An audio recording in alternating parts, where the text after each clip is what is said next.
Καλησπέρα σας. Χαίρομαι πάρα πολύ που επιτέλους αυτή η παρουσίαση γίνεται πράξη σήμερα. Θέλω να ευχαριστήσω πολύ για όλους την παρουσία σας εδώ. Τους ανθρώπους που ήρθαν από άλλες πόλεις. Είναι κάτι που με τιμά ιδιαίτερα. Και ήταν έτσι ευκαιρία και να γνωριστούμε και να σας γνωρίσω τη μέθοδο αυτή της Spelling to Communicate για την οποία θα γίνει ο λόγος σήμερα. Ονομάζομαι Μαρία Μπαρή. Είμαι φιλόλογος με μεταπτυχιακό στην ειδική εκπαίδευση και επιστοποιημένη εκπαιδεύτρια του Spelling to Communicate.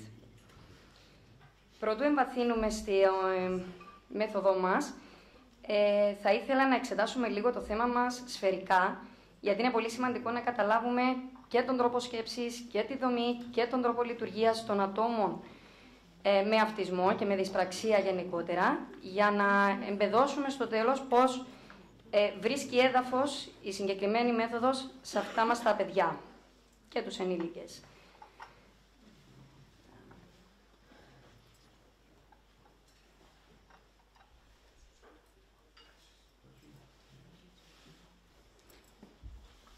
Αρχίζοντας λοιπόν, γνωρίζουμε όλοι ότι ο εγκέφαλος ελέγχει τις σημαντικότερες λειτουργίες του σώματός μας, αποτελούμενος από δύο εγκεφαλικά ημισφαίρια, το αριστερό και το δεξί. Το αριστερό είναι αυτό που έχει την ευθύνη για την γλώσσα και την ομιλία. Δύο είναι οι περιοχές κατά ακρίβεια που ευθύνονται για τη γλώσσα και την ομιλία. Η μια περιοχή ονομάζεται Wernicke's area, βρίσκεται στο επικρατές εγκεφαλικό ημισφαίριο και είναι αυτή η οποία συνδέεται με τον ακουστικό φλοιό. Τι κάνει αυτή? Αυτή είναι η περιοχή που μας βοηθά να καταλάβουμε, να κατανοήσουμε τις λέξεις που ακούμε από έξω. Να επεξεργαστούμε αυτούς τους ήχους και να καταλάβω αν τώρα νιαουρίζει έξω μια γάτα, να πω «Α, αυτό είναι γάτα». Και συνδέεται γενικότερα με την αντίληψη και την κατανόηση μας. Τυχόν βλάβη σε αυτή την περιοχή έχει να κάνει με μια σύνδετη ομιλία και γενική σύγχυση. Η επόμενη περιοχή μας είναι η Μπρόκας. Βρίσκεται επίσης στο επικρατές εγκεφαλικό ημισφαίριο και αυτή ελέγχει σκέψεις, συναισθήματα. Είναι αυτή η οποία θα μας βοηθήσει να επεξεργαστούμε τις πληροφορίες που ενδεχομένως έχουμε ήδη ακούσει πριν και έχουν αποθηκευτεί στη Wernicke's περιοχή. Αν υπάρχει βλάβη στη συγκεκριμένη περιοχή, τότε υπάρχει δυσκολία στην ομιλία και στην παραγωγή ήχων. Η ικανότητα ανάγνωσης και κατανόησης είναι δεδομένη. Όπως επίσης είναι και δεδομένη δυσκολία στην ομιλία εάν υπάρχει δυσλειτουργία στη συγκεκριμένη περιοχή. Για να γίνω λίγο πιο ξεκάθαρη, οι δύο περιοχές βρίσκονται εδώ. Η περιοχή εδώ με το πορτοκαλί σήμα ονομάζεται Wernicke's και είναι αυτή που ελέγχει το γνωστικό μας επίπεδο. Αυτή συνδέεται με τον ακουστικό φλοιό και αν για παράδειγμα έχουμε το συνομιλητή απέναντί μας, όλα αυτά που θα πει μπαίνουν μέσω του ακουστικού φλοιού και αποθηκεύονται στη Wernicke's.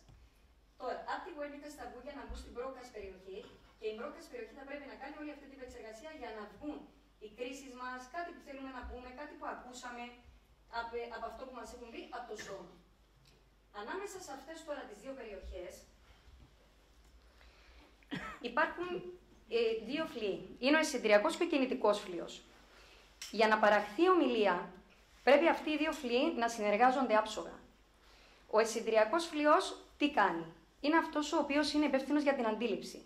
Αυτός ο οποίος θα συλλάβει τα μηνύματα, θα τα καταλάβει και μετά θα δώσει την όθηση στον κινητικό φλοιό για να κάνει την κίνηση να παραχθεί ομιλία. Αν αυτοί οι δύο φλοιοί δεν συνεργάζονται, τότε δεν παράγεται ομιλία. Δεν υπάρχει ο ήχος. Ακριβώς εδώ έγκυται η δυσκολία των ατόμων στα οποία αναφερόμαστε σήμερα. Η ομιλία είναι ο συντονισμός της γλώσσας, του σαγωνιού, των χιγιών, της αναπνοής. Όλα αυτά που για μας γίνονται ασυνείδητα, αυτόματα, χρειάζονται πολλές κινήσεις.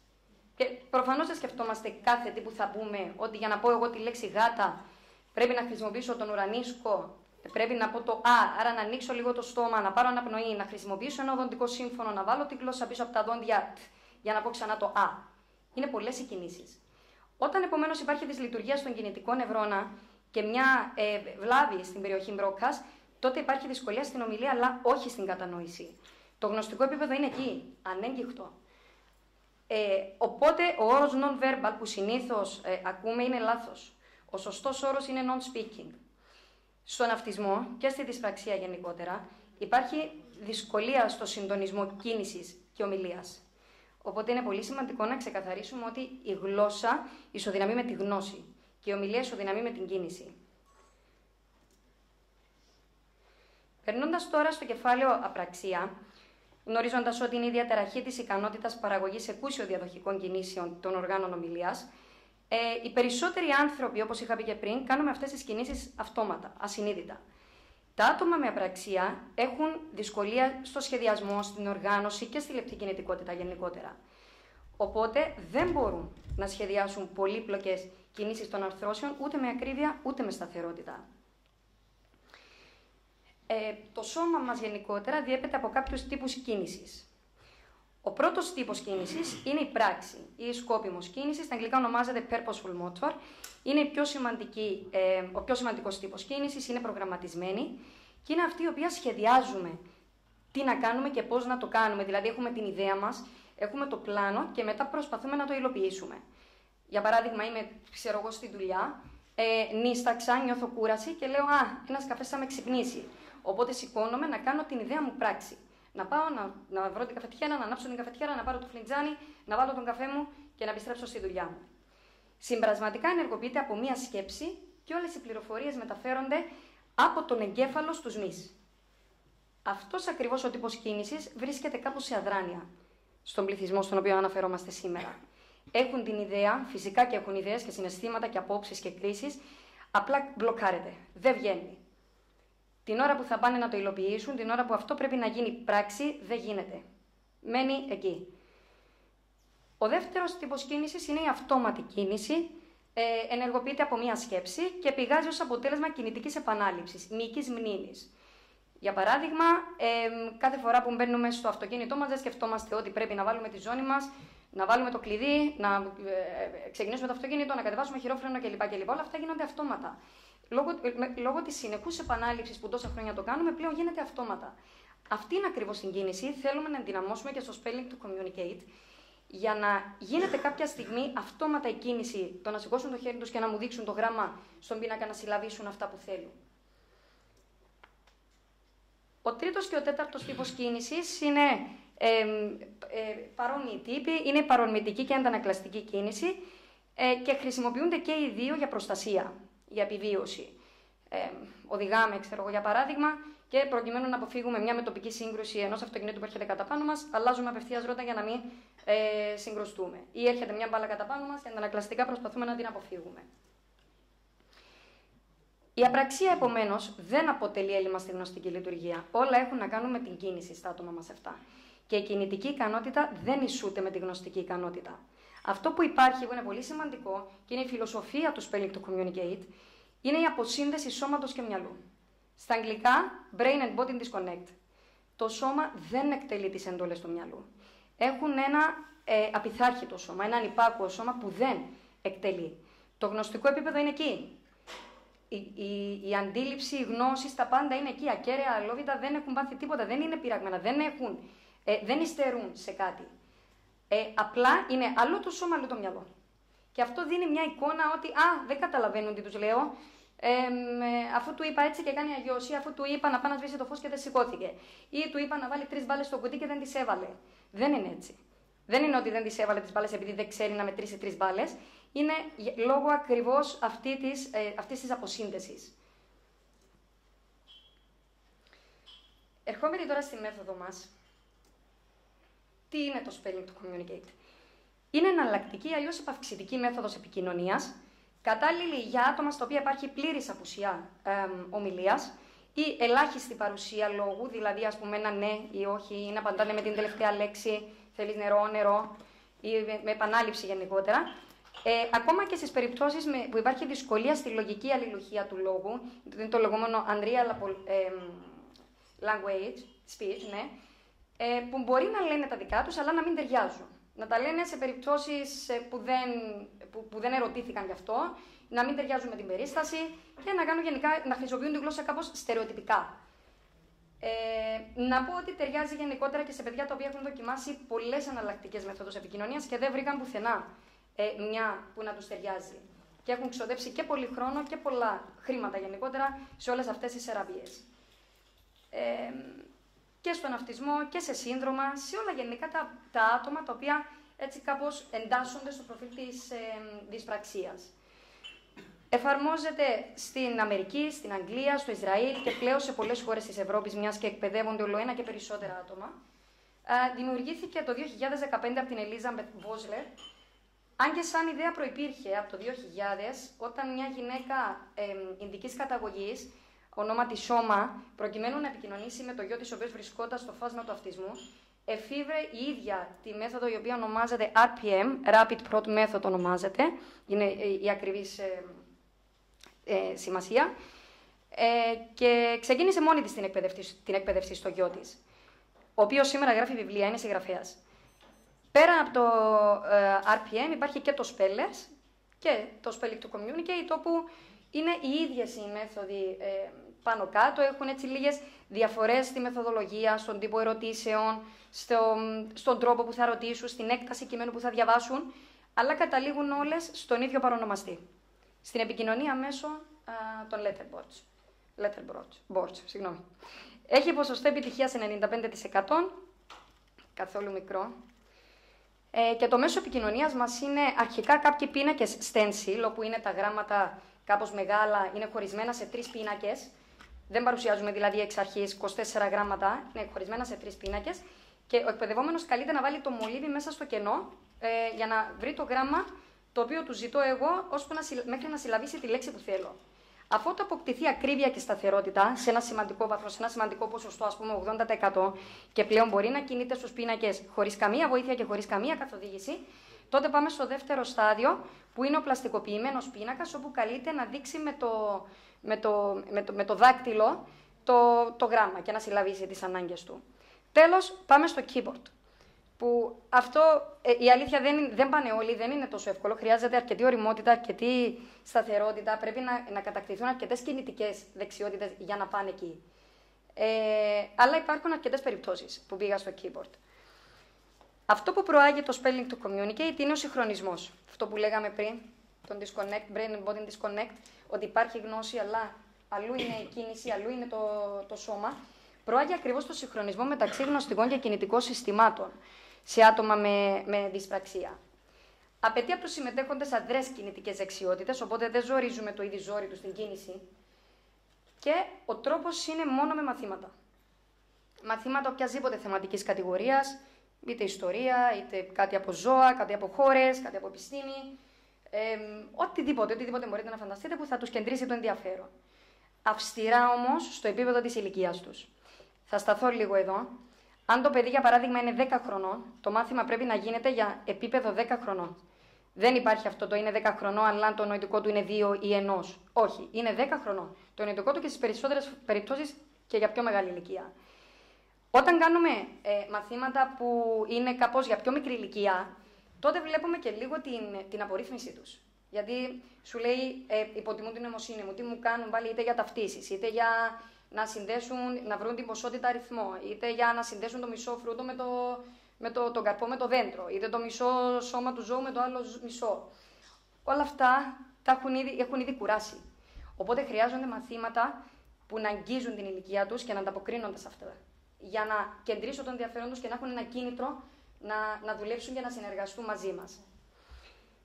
Είναι 2 οι φάσεις, γενικότερα σε όλη τη διαδικασία εκμάθησης. Η πρώτη είναι η φάση απόκτησης. Γίνεται με κλειστές ερωτήσεις αρχικά. Κλειστές εννοεί η απάντηση είναι μόνο μία. Διαβάζω εγώ το κείμενο, δίνω ήδη την απάντηση μέσα και μετά η ερώτησή μου, αυτοί καλούνται να απαντήσουν κάτι το οποίο έχουν ήδη ακούσει από μένα. Για παράδειγμα, κάνω για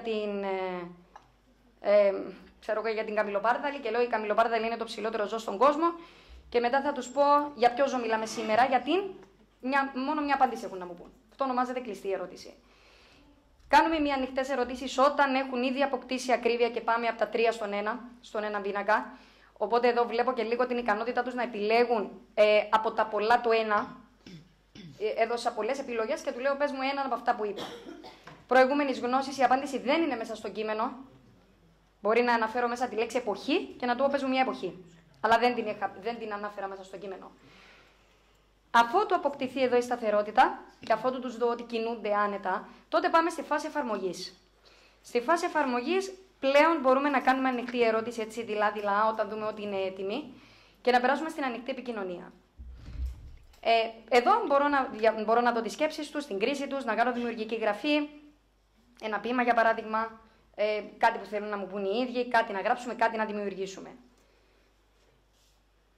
Αρχικά διδάσκουμε κινητικές δεξιότητες στον πίνακα. Αυτό που σας έλεγα πριν με την κίνηση. Να πάνε πάνω, να πάνε κάτω και προφανώς και είναι καθοδηγούμενο αρχικά. Ναι. Είναι καθοδηγούμενο όπως άλλωστε οτιδήποτε μαθαίνουμε. Δεν οδηγάμε για πρώτη φορά και μπαίνουμε και ξέρουμε πώς να οδηγήσουμε, μας καθοδηγάνε. Ακριβώς και αυτή η διαδικασία είναι καθοδηγούμενη μέχρι το άτομο να αποκτήσει τις βασικές δεξιότητες για να κινείται μόνος του στον πίνακα. Οπότε διδάσκω την κίνηση μέχρι να αυτοματοποιηθεί. Στο σημείο αυτό να δούμε ένα βίντεο, ένα κορίτσι, έφηβο κορίτσι, το οποίο είναι ήδη στη φάση της απόκτησης.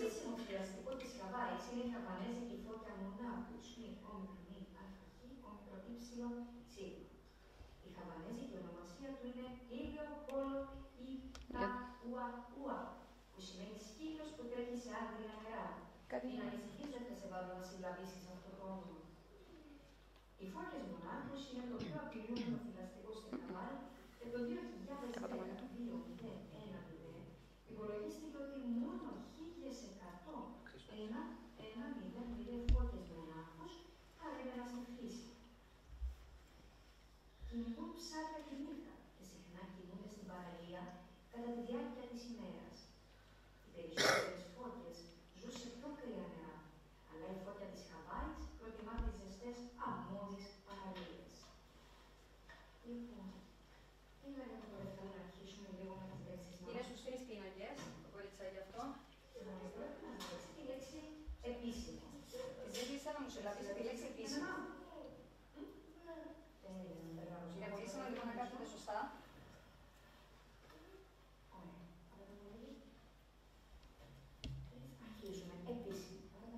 Έχουν ήδη μειωθεί κάπως οι βοήθειες γιατί έχει 2-3 μήνες που το κάνει. Αν και αυτό δεν είναι απαραίτητο.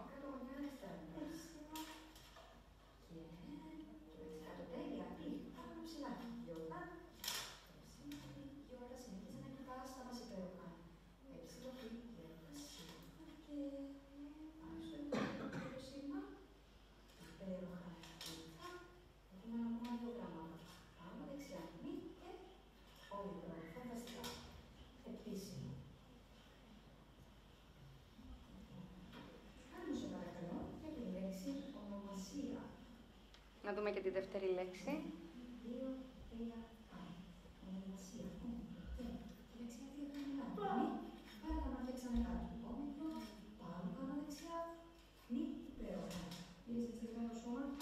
Δεν πιέζουμε καθόλου αυτή τη φάση. Δεν υπάρχει χρονοδιάγραμμα ότι πρέπει σε ένα μήνα να το βγάλει, σε 2 ή σε 6. Όποτε είναι έτοιμη είναι η απάντηση.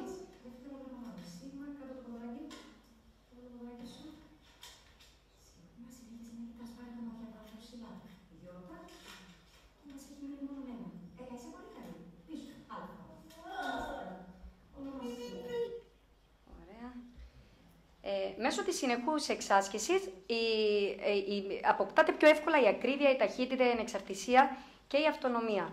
Να πω ξανά εδώ ότι δεν είναι μόνο για τα άτομα τα οποία έχουν αυτισμό. Κάνει και για σύνδρομα, κάνει γενικότερα για όποιο παιδί δεν μιλά. Εδώ έχουμε ένα αγοράκι το οποίο έχει ένα σπάνιο σύνδρομο. Που η αλήθεια να λέγεται και εγώ ήμουν επιφυλακτική αρχικά όταν το είδα, αλλά με εξέπληξε ευχάριστα σχετικά πολύ σύντομα. Το παιδάκι αυτό χρησιμοποιεί άλλους πίνακες, τώρα που θα δείτε, είναι οι λεγόμενοι sensory boards, αισθητηριακοί πίνακες. Όταν δεν μπορεί να κρατήσει μολύβι, όταν δεν έχει δεν το κρατάει σταθερά ή μπορεί να το βάζω συνέχεια στα μάτια τους ή οτιδήποτε, τότε πάμε σε αυτό που αγγίζει με το δάκτυλο του το γράμμα και το νιώθει. Να ευχαριστήσω εδώ στο σημείο την Ελπίδα που μας έφτιαξε τους πίνακες και όχι μόνο για το παιδί της, για να βοηθήσουμε πολλά παιδιά.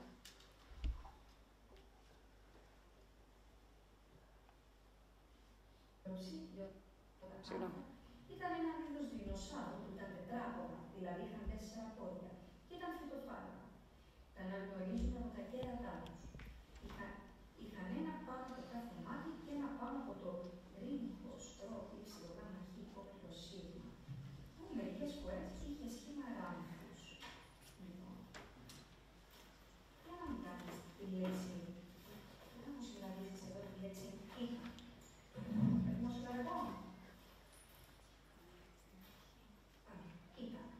Ήταν είναι η λέξη που του ζήτησα. Κρύβω εδώ τα μισά γράμματα χωρίς να δίνω άλλες βοήθειες.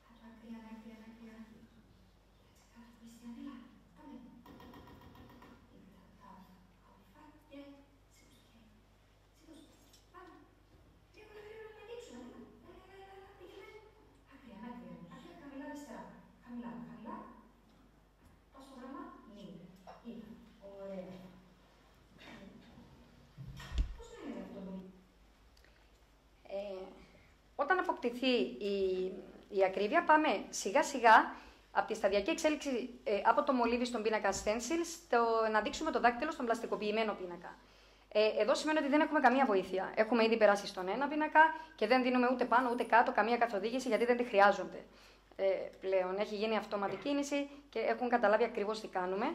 Όπως εδώ αυτό το αγοράκι.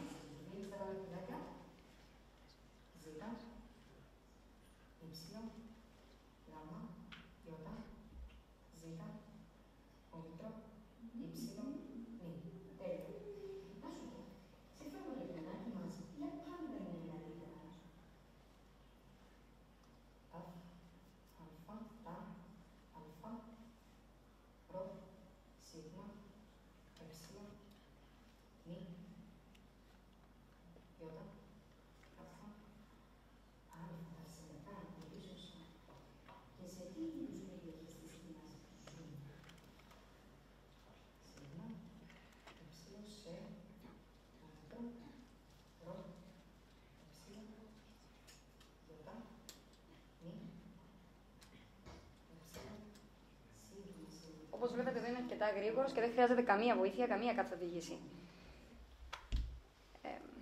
Να δούμε άλλο ένα, αντίστοιχης φύσεως. Άλλο ένα παιδί που έχει πλέον ανοίξει επικοινωνία.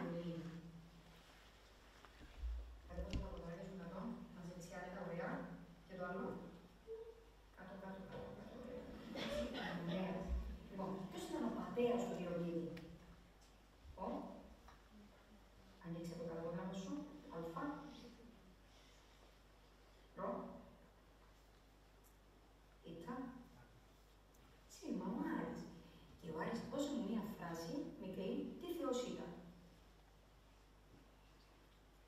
Ήτα, ταφ, αλφα, νι, ήτα, θήτα, εψίλον, ομικρόν. Σίγμα ήταν Θεός, ταφ, ομικρόν, υψίλον του, πι, ομικρόν. Πι, ομικρόν, τα παστέλια συνήθισε, λάμδα, ψίλον, πι, ομικρόν, υψίλον. Μπράβο, και τελεία. Βάλε μου το τελεία. Ναι. Δεν με ρωτήσεις κάτι άλλο.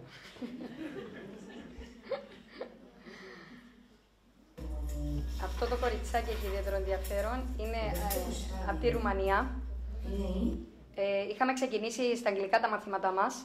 Φοιτά σε ιδιωτικό αγγλικό σχολείο. Και κάποια στιγμή τη ρώτησα, αφότου άνοιξε επικοινωνία, αφότου κάναμε τη μετάβαση στον πλαστικοποιημένο πίνακα, εάν καταλαβαίνει τα ελληνικά και μου είπε ναι. Επίσης μου είπε ότι ξέρει άλλες 3 γλώσσες. Και της λέω, μπορείς να διαβάζεις τα ελληνικά και τις προτάσεις και να μου απαντάς κτλ. Ή απλά καταλαβαίνεις τους άλλους όταν μιλάνε. Και μου είπε, μπορώ να διαβάζω, μπορώ να απαντάω, μπορώ να κάνω ό,τι θέλεις στα ελληνικά. Και της λέω, θέλεις να κάνουμε τα μαθήματα μας στα ελληνικά? Μου λέει, ναι, θα το ήθελα πολύ. Και εκτέλεσα την επιθυμία της.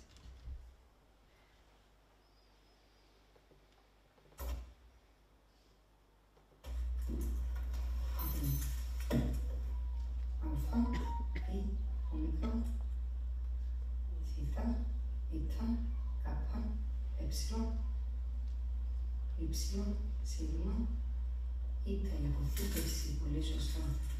Δεύτερο στάδιο είναι η αποθήκευση του νεκτάρους στο σώμα πιάς. Ακόμα λίγο την πατούλα πίσω. Στο σώμα πιάς. Σίγμα της μη εψιλον λάμδα ιώτα σίγμα αλφα σίγμα της μέλισσας. Σπάνια μου έχουν κάνει ορθογραφικά λάθη.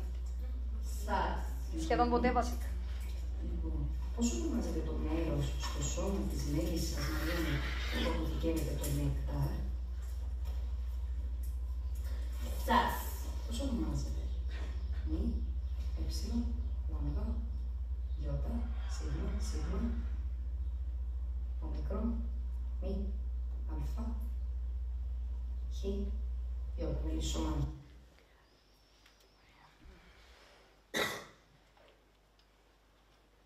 Πολύ σωστά. Και αυτό το αγοράκι έχει ανοίξει επικοινωνία. Ταφ, ομικρόν, υψιλον, του, ταφ, ρο, ωμέγα, ιώτα, καπά, ομικρόν, υψιλον, του τροϊκού. Φανταστικά.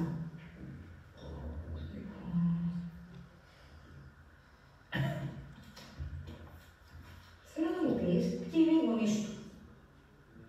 Το είχα διαβάσει πριν κείμενο σχετικό. Ήτα, λάμδα, εψίλον, αλφα, σίγμα, ο Πηλαιάς, καπά, αλφα, γιώτα και ή κι άλλο. Θήτα, εψίλον, ταφ, γιώτα μετά, δέλτα, μπράβο, αλφα και η θέτα. Οπότε γίνεται σιγά σιγά η εξέλιξη στην ανοιχτή επικοινωνία. Θέλει χρόνο, θέλει αρκετή εξάσκηση, θέλει να ανεβάσουμε πολύ καλά τις κινητικές δεξιότητες και να τηρήσουμε αυστηρά το πρωτόκολλο και την ιεραρχία που απαιτείται πρωτού περάσουμε στον ένα πίνακα. Το τελευταίο στάδιο είναι η μετάβαση σε πληκτρολόγιο, που είχα πει και πριν ότι χρειάζεται πάνω από 80% ακρίβεια για να περάσουμε εκεί. Είναι πολλές οι κινήσεις, τα γράμματα είναι το ένα δίπλα στο άλλο. Είναι πολλά αυτά που απαιτούνται για να το καταφέρουν. Και πάνε συνήθως τα πιο μεγάλα παιδιά, έφηβοι και πάνω.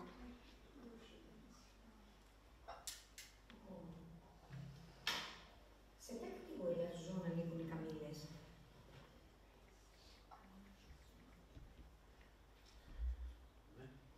Κοίταξε τα γράμματα σχολά και έφυγες. Πάμε. Θήτα, ήτα, λάμδα, αλφα και σίγμα. Ιώτα, καπά,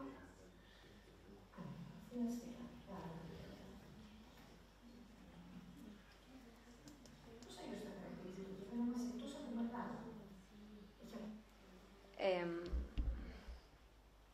Αυτό είναι το πρώτο βήμα για την εκπαίδευση στο πληκτρολόγιο, γιατί μετά το keyboard πάει, δεν το κρατάμε εμείς οι εκπαιδευτές, πάει σε κάπως έτσι ένα υπερυψωμένο σημείο πάνω στο τραπέζι, για να μην κάνουν ακριβώς την κίνηση να βλέπουν κάτω κάτι που τους ζορίζει ιδιαίτερα. Οπότε είναι λίγο υπερυψωμένο και χτυπάνε το γράμμα, το οποίο μετά συνδέεται αυτόματα με ένα tablet, με ένα iPad και υπάρχει λογισμικό που λέει μόνο του το γράμμα το οποίο χτυπά το παιδί και συλλαβίζει τη λέξη. Δεν χρειάζεται δηλαδή, μπορούν να φτάσουν στο σημείο να πάνε σε ανεξάρτητη πληκτρολόγηση. Δεν χρειάζεται να είναι πάντα ένα άτομο δίπλα του σε αυτό το σημείο για να λέει το γράμμα. Presumed competence, η βάση όλου του spelling του communicate, είναι αυτό που λέμε υποθέτης επάρκεια και κατανόηση. Ότι δηλαδή το άτομο που έχεις απέναντί σου καταλαβαίνει τα πάντα και είναι ένα επαρκές και ακέραιο άτομο. Είναι δεδομένο ότι γνωρίζουν όλα όσα γνωρίζουν και οι συνομήλικοί τους. Τι χρειάζεται? Ενθάρρυνση, πίστη σε αυτούς. Έχουν αρκετή έτσι συσσωρευμένη ματέωση μέσα τους. Και απεσιοδοξία και δεν πιστεύουν ούτε οι ίδιοι στον εαυτό τους, γιατί έτσι έχουν συνηθίσει. Οπότε χρειάζεται να ενισχύσουμε την αυτοπεποίθησή τους, ότι να πιστέψουμε σε αυτούς και να το πούμε: μπορείς να τα καταφέρεις, είμαι σίγουρη για σένα, είμαι σίγουρη για το μυαλό σου, γνωρίζω τις δυσκολίες σου και δεν έχουν να κάνουν με αυτό που καταλαβαίνεις. Μετά, όταν έχουμε το presumed competence, αυτό ακριβώς το να υποθέτουμε την επάρκεια και την κατανόηση, όταν κατανοήσουμε τις κινητικές και τις αισθητηριακές προκλήσεις που αντιμετωπίζουν, το πώς δηλαδή λειτουργεί ο εγκέφαλος, τότε έχουμε τη βάση για την επιτυχή έκβαση της μεθόδου. Εν συνεχεία, εφαρμόζοντας τις κατάλληλες στρατηγικές για αυτορύθμιση, γιατί θέλουμε να είναι ήρεμοι να είναι δηλαδή ρυθμισμένοι, όπως και εμείς. Όταν δεν είμαστε ήρεμοι, όταν είμαστε θυμωμένοι, δεν θέλουμε ούτε να μιλάμε ούτε να κάνουμε τίποτα. Το ίδιο και αυτά τα παιδιά. Πρέπει να παρέχουμε βοήθεια στη φάση απόκτησης, δεν τους αφήνουμε να κολυμπήσουν μόνοι τους, να έχουμε τον πίνακα σε μια σταθερή θέση, να οργανώνουμε τα μαθήματα μας με επιτυχία και τότε η επιτυχία γενικότερα της μεθόδου είναι εξασφαλισμένη. Ποια είναι τα πλεονεκτήματα της συγκεκριμένης μεθόδου? Είναι μια απλοποιημένη μορφή επικοινωνίας. Το μόνο που έχει είναι 24 γράμματα. Μειωμένες κινητικές απαιτήσεις, δεν χρειάζονται να κάνουν και πολλές κινήσεις, μόνο αυτό το πράγμα ζητάμε. Και μέσα στα 24 γράμματα υπάρχει δυνατότητα έκφρασης οποιασδήποτε σκέψης και ανάγκης. Οτιδήποτε θέλουν να μου πούν, αυτοί θα περιπλανηθούν στον πίνακα και θα το συλλαβήσουν. Περνώντας τώρα στους επικοινωνικούς παρτενέρ, αλλιώς CRP, ονομάζονται τα άτομα που βοηθούν στην ομαλή έκφραση της επικοινωνίας και η συμβολή τους είναι καθοριστική. Ο πρώτος επικοινωνιακός παρτενέρ θεωρείται εκπαιδευτής. Αν όμως, για παράδειγμα, είναι η μαμά του ο πρώτος επικοινωνιακός εκπαιδευτής, όπως οι κοπέλες εδώ μπροστά που μόνες τους εκπαίδευσαν τα παιδιά τους, τότε αυτές είναι οι CRP. Ο στόχος όμως είναι η γεννήκευση, όπως και σε κάθε τι άλλο. Είναι να καταστούν ικανοί όσο περισσότεροι επικοινωνικοί παρτενέρ είναι δυνατόν. Και οι γονείς, και τα αδέρφια, και οι σύνοδοι, και οι δάσκαλοι, και να γεννηκευτεί η επικοινωνία σε διάφορα πλαίσια. Να μην δηλαδή γίνεται μόνο στην αίθουσα τη δική μου, να μην γίνεται μόνο στο σπίτι, αλλά να πάει και στο σχολείο και να πάει και σε διάφορες θεραπείες ή σε ένα εστιατόριο, κάπου που θα πάει το παιδί με τους γονείς του. Τι απαιτείται όμως για να καταφέρουμε όλα αυτά? Απόλυτος σεβασμός, presumed competence, πίστη στις δυνατότητες τους, να υποθέτουμε την επάρκεια και την κατανόηση, επαρκής γνώση της μεθόδου. Δεν είναι κάτι που λέμε τώρα 3 πράγματα, παίρνεις τον πίνακα και διδάσκεις. Χρειάζεται αρκετό διάβασμα. Είναι μεγάλη φιλοσοφία πίσω από το spelling to communicate και πρέπει να το γνωρίζουμε καλά πριν το διδάξουμε. Σεβασμό στο πρωτόκολλο και σε όλα τα στάδια και στη διαδικασία και σίγουρα συνεχής εξάσκηση με δομημένα μαθήματα. Η εξάσκηση με τον εκπαιδευτή, αν είναι ο δάσκαλος για παράδειγμα, δεν είναι ποτέ αρκετή. Καθώς όλοι γνωρίζουμε ότι αν δεν εμπλακεί ο γονιός, τίποτα δεν θα γίνει. Αν δεν εμπλακεί στη διαδικασία. Θέλω να κλείσω με δύο βίντεο. Τον πρώτον, open speller ονομάζονται τα άτομα που χρησιμοποιούν το spelling to communicate ως εναλλακτική μορφή επικοινωνίας. Είναι τα πρώτα μας παιδιά στη Λεμεσό. Γιατί υπάρχει και ο Ανδρέας στη Λευκοσία, που χρησιμοποιούν τη μέθοδο αυτά. Είναι εκπαιδευμένοι από τις μαμάδες τους, τα παιδιά αυτά, και είναι πλέον ικανοί να εκφράζουν τις σκέψεις και τις ανάγκες τους μέσα από τον πίνακα.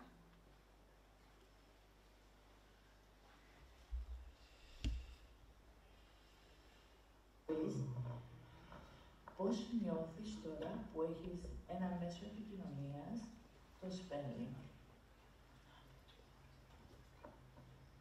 Έξιλον, γιώτα, μη, αλφα, γιώτα είναι, πι, όμικρο, λάμδα, υψηλό πολύ, χ, αλφα, ρο, όμικρο, υψηλό, νη, έψιλο, νη, όμικρο, σίγμα, ου. Χαρούμενος, πι, όμικρο, υψηλό, ου. Ποτέ. Νη, πι, όμικρο, ναι, ρο, ωμέγα, που μπορώ, νη, αλφα, να, έψιλο, πι, γιώτα, κάπα, όμικρο, γιώτα, νη, ωμέγα, νη, ωμέγα, να επικοινωνώ. Μάλιστα. Είμαι πολύ χαρούμενος που μπορώ να επικοινωνώ. Χαίρομαι, Κωνσταντίνο μου. Πώς ένιωσες πριν από το σπέλι, Κωνσταντίνο, όταν δεν μπορούσαμε να επικοινωνήσουμε? Φι, υψηλό, λάμδα, αλφα, καπά, γιώτα, σίγμα, νη, έψιλο, νη, όμικρο, σίγμα, φυλακισμένος, σίγμα,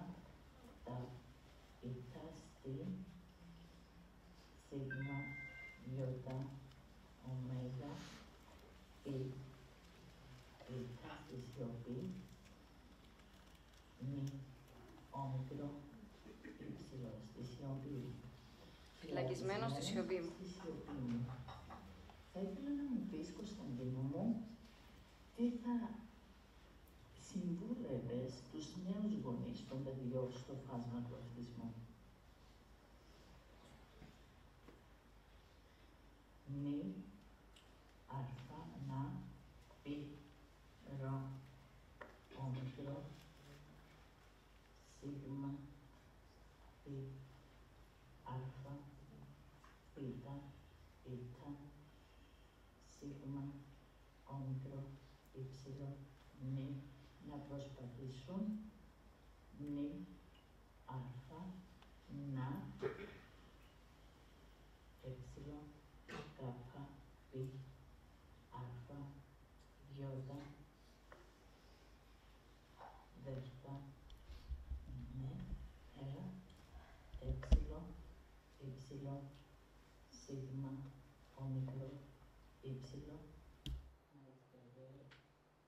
να εκπαιδεύσουν, τα, αλφα, τα, πι, αλφα, γιώτα, δέλτα, γιώτα, αλφα, τα παιδιά, τα, όμικρο, ύψιλο, σίγμα, τα παιδιά τους, σίγμα, τα, όμικρο, στο, σίγμα, πι, έψιλο, λάμδα, γιώτα, νι, κάπα, στο spelling. Να προσπαθήσουν να εκπαιδεύσουν τα παιδιά τους στο spelling. Ξεκάθαρα. Σε ευχαριστώ, Κωνσταντίνο μου.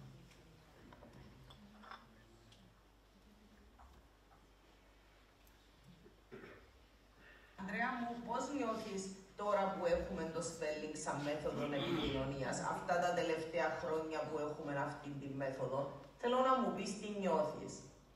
Νι, γιώτα, ωμέγα, θήτα, ναι, νιώθω, όμικρο, ταφ, ότι, αλφα, λάμδα, λάμδα, αλφα, ξι, νιώθω ότι άλλαξε, ήτα, ή, ζήτα, ωμέγα, ήτα, μη, όμικρο, νιώθω ότι άλλαξε η ζωή μου, κάπα, αλφα, γιώτα και έψιλο, γιώτα, μη, αλφα, γιώτα και είμαι, αλφα, νι, έψιλο, ξι, αλφα, ρο, ταφ, ήτα, ταφ, όμικρο και είμαι ανεξάρτητος. Νιώθω ότι άλλαξε η ζωή μου και είμαι ανεξάρτητος. Γιατί νιώθεις ανεξάρτητος? Έψιλο, πι, έψιλο, γιώτα, δέλτα, επειδή, μη, πι, όμικρο, ρο, επειδή μπορώ, νι, αλφα, να, λάμδα, έψιλο, να λέω, επειδή μπορώ να λέω, αλφα,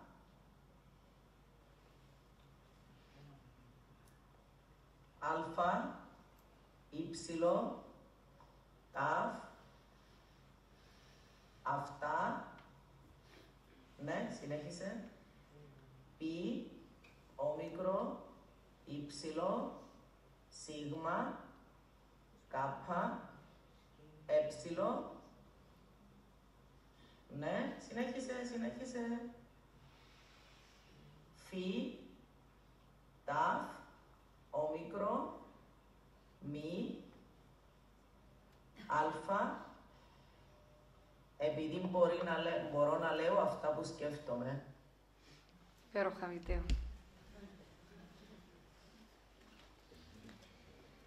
Ευχαριστώ πάρα πολύ για την προσοχή σας. Να είστε καλά. Στο σημείο αυτό θέλω να καλέσω τη Στέλλα Βασιλείου. Η Στέλλα Βασιλείου είναι εκπαιδευτικός, όπου το πρώτο της πτυχίο το πήρε σε Πανεπιστήμιο του Λονδίνου, στη Μοριακή Βιολογία και Γενετική. Έχει μεταπτυχιακό στην ογκολογία και ραδιοθεραπεία. Για 10 χρόνια εργάστηκε στο ιατρικό τμήμα της φαρμακευτικής εταιρείας, με κύρια ασχολία την επιστημονική εκπαίδευση του προσωπικού και των επαγγελματιών υγείας, όπως και τη φαρμακοεπαγρύπνηση. Τα τελευταία 4 χρόνια εργάζεται ως καθηγήτρια βιολογίας στη μέση εκπαίδευση. Το Σεπτέμβριο, μάλιστα, ξεκίνησε και το course στο Spelling to Communicate, οπότε έχουμε και θα έχουμε μια άριστη συνεργασία.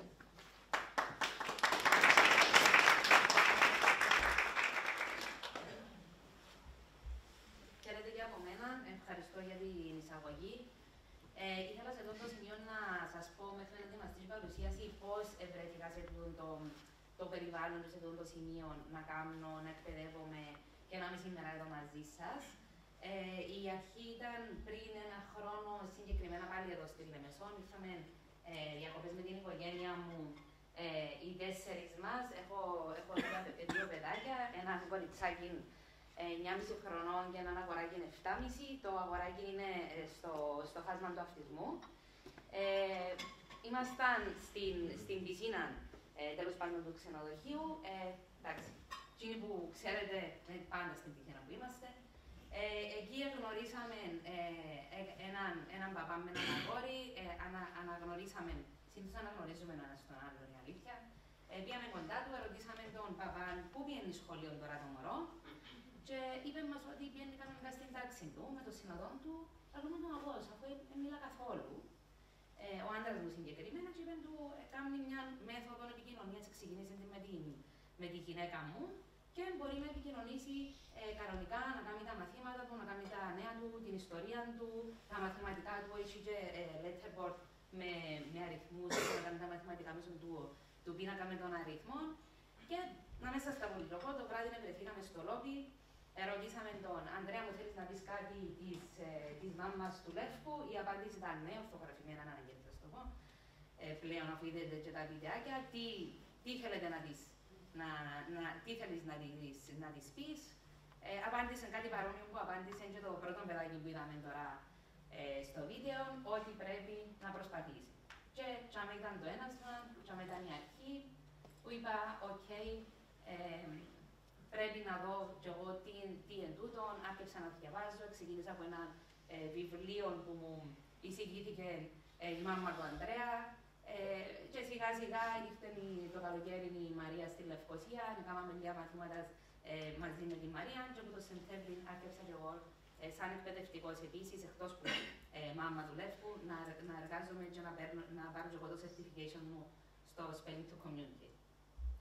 Εγώ λόγω του background μου, όπως σας εξήγησε και η Μαρία, να σας πω το κομμάτι της βιβλιογραφίας, δηλαδή τα επιστημονικά στοιχεία που υπάρχουν πίσω από τη μέθοδο Spelling to Communicate. Συγκεκριμένα να ξεκινήσω με μια μελέτη που ονομάζεται Eye Tracking, δηλαδή μελέτη οπτικής εστίασης. Η συγκεκριμένη μελέτη είναι στο Πανεπιστήμιο της Βιργινίας το 2020, δημοσιεύτηκε στο περιοδικό Nature, έναν αρκετά, θα έλεγα, πολύ έγκαιρων επιστημονικών περιοδικών, μόνο έναν 8% που πηγαίνει στο περιοδικό Nature καταφέρνει να δημοσιευτούν, μόνο ένα 8% των μελετών που πηγαίνει καταφέρνει να δημοσιευτεί. Έγινε από ανεξάρτητους ερευνητές, δηλαδή ερευνητές που δεν έχουν καμία επαγγελματική σχέση με τις μεθόδους Spelling to Communicate ή τις αδερφές μεθόδους Spellers και RPM. Η συγκεκριμένη μελέτη έγινε σε 9 άτομα χρήστες της μεθοδολογίας Spelling to Communicate, non-speakers, δηλαδή δεν είχαν καθόλου ομιλία. Μετρήθηκε η ταχύτητα και η ακρίβεια που κοίταζαν και έδειχναν τα γράμματα σε νέες άγνωστες ερωτήσεις. Επίσης, εδώ να αναφέρω ότι το άτομο που ήταν δίπλα τους δεν ήταν άτομο δικών τους. Το συνηθισμένο άτομο που συνήθως δίπλα τους που κάνουν spelling ήταν ανεξάρτητα άτομα, δηλαδή άτομα που ήταν από τη μελέτη, από το πανεπιστήμιο που ήρθαν για να κάνουν τούτη την δουλειά. Συγκεκριμένα, τα αποτελέσματα έδειχνε ότι οι συμμετέχοντες έδειχναν ανά μέσον όρο 1 γράμμα το δευτερόλεπτο, έκαναν σπάνια ορθογραφικά λάθη, εστίαζαν στο σωστό γράμμα περίπου μισό δευτερόλεπτο πριν το δείξουν. Και νομίζω ότι αντικατοπτρίζει και τα βίντεο την πρακτική που μας έδειξε και τώρα η Μαρία. Συγκεκριμένα, για να καταλάβουμε τι ακριβώς έγινε σε τούτη τη μελέτη, βλέπουμε εδώ στην πρώτη την εικόνα, πρώτα απ' όλα να πούμε ότι η κόκκινη κουκκίδα δεν ήταν οράτη στους συμμετέχοντες. Είναι εκεί όπου εστιάζει το μάτι τους, όπου υπάρχει οπτική εστίαση. Άρα, εδώ είναι η μπάρα του χρόνου, δηλαδή έναν περίπου δευτερόλεπτο, 884 μιλισεκόντ συγκεκριμένα ο χρόνος που ήταν για να γίνει ολόκληρη μετάβαση από το ένα γράμμα στο άλλο. Όπως δείξαν τα ευρήματα της έρευνας, περίπου ένα δευτερόλεπτο μετακινούνταν από το ένα γράμμα στο επόμενο. Το συγκεκριμένο άτομο προσπαθεί να γράψει τη λέξη like. Βλέπουμε στην πρώτη εικόνα, εκεί που δείχνει το L, το βλέπει και το δείχνει την ίδια ώρα. Μετά από περίπου μισό δευτερόλεπτο, 374 μιλισεκόντ για την ακρίβεια, ενώ το χέρι του ακόμα μεταφέρεται στο επόμενο γράμμα, ο ίδιος έχει εντοπίσει ήδη το γράμμα που θα δείξει, το I. Και στην τρίτη εικόνα, μετά από ακριβώς ακόμα μισό δευτερόλεπτο, καταφέρνει και χτυπά, δηλαδή δείχνει με ακρίβεια πάνω στον πίνακα το γράμμα I. Άρα φαίνεται ξεκάθαρα ότι η μετάβαση γίνεται πρώτα στο κεφάλι του και μετά στο χέρι του. Άρα ότι δείχνει ακριβώς αυτό που σκέφτεται ο ίδιος. Άλλα ευρήματα από τη συγκεκριμένη μελέτη ήταν ότι ο χρόνος που χρειάζονταν για να απαντήσουν σε κάποια ερώτηση είναι παρόμοιος με τον χρόνο που χρειάζονται νευροτυπικά άτομα. Δηλαδή, εάν αποκτήσουν τη μέθοδο και ονομαστούν open spellers, όπως ήταν τα τελευταία 2 παραδείγματα που είδαμε, σε τούτη την περίπτωση μπορούν να ανταποκριθούν στον ίδιο χρόνο που μπορούν να ανταποκριθούν και νευροτυπικά άτομα. Και τα ευρήματα εισηγούνταν ότι δεν είναι πιθανή η εκδοχή τα άτομα να καθοδηγούνται από κάποιον άλλον άτομο. Η ταχύτητα, ακρίβεια συγχρονισμού και οπτικής εστίασης υποδηλώνουν ότι οι συμμετέχοντες έδειχναν τα γράμματα που επελέξαν ήδη και όχι τα γράμματα τα οποία κατευθύνονταν από τον βοηθό. Επομένως, η γενική απόρριψη της υποβοηθούμενης επικοινωνίας είναι δικαιολόγητα. Ακριβώς μετάφραση του διαγράφτηκε και το ότι είχε η συγκεκριμένη μελέτη. Θα συνεχίσω με μια αρκετά πρόσφατη μελέτη του Οκτώβρη του 2024 συγκεκριμένα. Έχει να κάνει με πάλι non-speakers αυτιστικά άτομα. Δημοσιεύτηκε σε έναν αρκετά καλό περιοδικό πάλι, με έναν καλό impact factor, ανεξάρτητοι ερευνητές. Στο Autism Volume λάβαν μέρος 31 μη λεκτικά άτομα με αυτισμό, σύμφωνα με έναν κριτήριο, με μια κλίμακα, είχαν σοβαρή αναπηρία τα συγκεκριμένα άτομα. Τα άτομα αυτά δεν κατάφεραν να επικοινωνήσουν αποτελεσματικά, παρόλο που είχε λάβει ο καθένας περίπου 15 χρόνια λογοθεραπείας. Ήταν συγκεκριμένα έφηβοι και ενήλικες, αλλά άρα είχαν αρκετά χρόνια λογοθεραπείας και θεραπείων στο ιστορικό τους. Και στόχος ήταν να δουν κατά πόσον αυτά τα άτομα, έφηβοι και ενήλικες, με πολύ λίγη ή καθόλου λεκτική επικοινωνία, έχουν την ικανότητα να κατανοούν ορθογραφικές συμβάσεις. Για να λέμε εμείς ότι μπορούν να γράψουν ορθογραφία, ότι μπορούν να παράγουν γραπτό λόγο, είναι σημαντικό πρώτα να δούμε αν μπορούν να καταλάβουν. Άρα, τούτη η συγκεκριμένη μελέτη δεν ήταν για να. Είναι τέσταρεν κατά πόσον τη μέθοδο spelling to communicate, αλλά είδαν κατά πόσον τούτα τα άτομα πρώτα απ' όλα μπορούν να κατανοήσουν ορθογραφία και ορθογραφικές συμβάσεις. Χρησιμοποιήθηκαν 3 μοτίβα για να εισηγηθούν ότι τα άτομα αυτά είναι γνώστες του γραπτού λόγου και της ορθογραφίας. Το πρώτο μοτίβο ήταν ότι ήταν πιο γρήγοροι στο να χτυπήσουν γράμματα του αλφαβήτου που πάλλονταν, δηλαδή αναβόσβηναν, συγκεκριμένα πάνω στο iPad που έγινε η συγκεκριμένη μελέτη, σε ακολουθίες που έγραφαν προτάσεις, παρά γράμματα ή ανοησίες, διάφορα σύμβολα που δεν είχαν οποιοδήποτε νόημα, που αναβόσβηναν πάλι σε στενά ταιριαστές, αλλά χωρίς νόημα ακολουθίες. Τι εννοώ με απλά λόγια. Έχουμε στα αριστερά το αγγλικό αλφαβητό και στα δεξιά κάτι ας πούμε αντίστοιχο που δεν κάνει κάποιο νόημα. Τους έλεγαν μια πρόταση. Π.χ. I like flowering in the garden. Every Saturday I like flowering in the garden. Αναβόσβηναν τα γράμματα της σωστής πρότασης μετά που ακούαν την πρόταση και καλούνταν να χτυπήσουν ή το σωστό γράμμα ή οτιδήποτε που δεν έκανε νόημα, που επάλλετουν αναβόσβηναν δίπλα. Τα άτομα αυτά επέλεγαν το σωστό γράμμα, δηλαδή την ορθογραφία, δηλαδή γράμματα τα οποία είχαν να κάνουν με την πρόταση την οποία άκουσαν πριν. Το δεύτερο μοτίβο που χρησιμοποιήθηκε ήταν ότι ανταποκρίθηκαν πιο γρήγορα σε ζεύγη γραμμάτων και σε αλληλουχίες με νόημα. Τι σημαίνει τούτο? Ότι στην πρόταση που είπα πριν, για παράδειγμα, I like flowering the garden, λέαν την πρόταση και μετά γράφαν τους την και που την ανάποδη. Εκεί που υπήρχε το δίγραμμα F και L μαζί στο flowering, έκαναν κάποιο νόημα. Τα άτομα επελέγαν τούτη την αλληλουχία παρά την ανάποδη, δηλαδή την LF, η οποία έχει μια λέξη στο αγγλικό αλφάβητο που να ξεκινάει, που να έχει μέσα το γράμμα LF. Άρα, διαλέγαν και αναγνωρίζαν τα γράμματα τα οποία είχαν μια αλληλουχία, γράμματα τα οποία υπάρχουν και χρησιμοποιούνται στο αγγλικό αλφάβητο.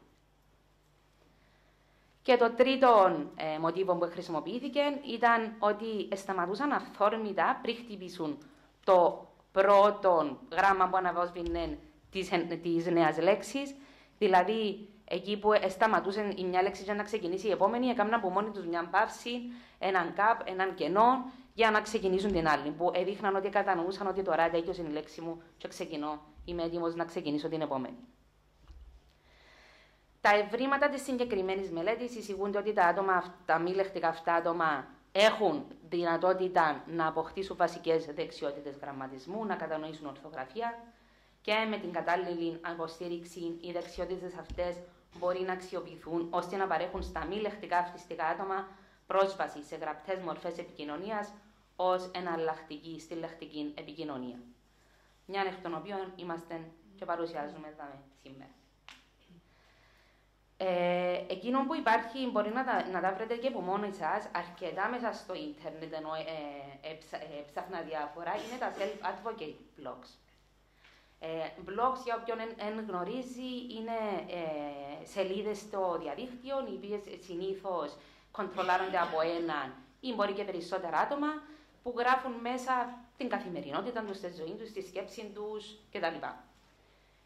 Συγκεκριμένα απομόνωσα έναν απόσπασμα από προσωπικό blog. Το όνομα του blog είναι I do in Autism. Συγγραφέας είναι ο Άιντου Κεδάρ, ένας από τους πρώτους που απέκτησε τούτη την μέθοδο, νομίζω την RPM που κατεκτήσε ο συγκεκριμένος.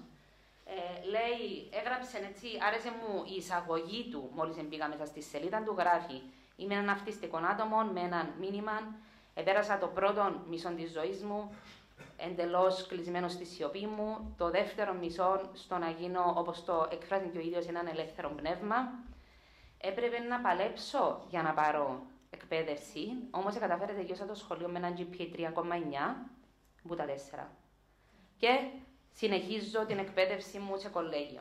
Επικοινωνώ με τον αδαχτυλογραφό πάνω στο iPad ή σε ένα letterboard.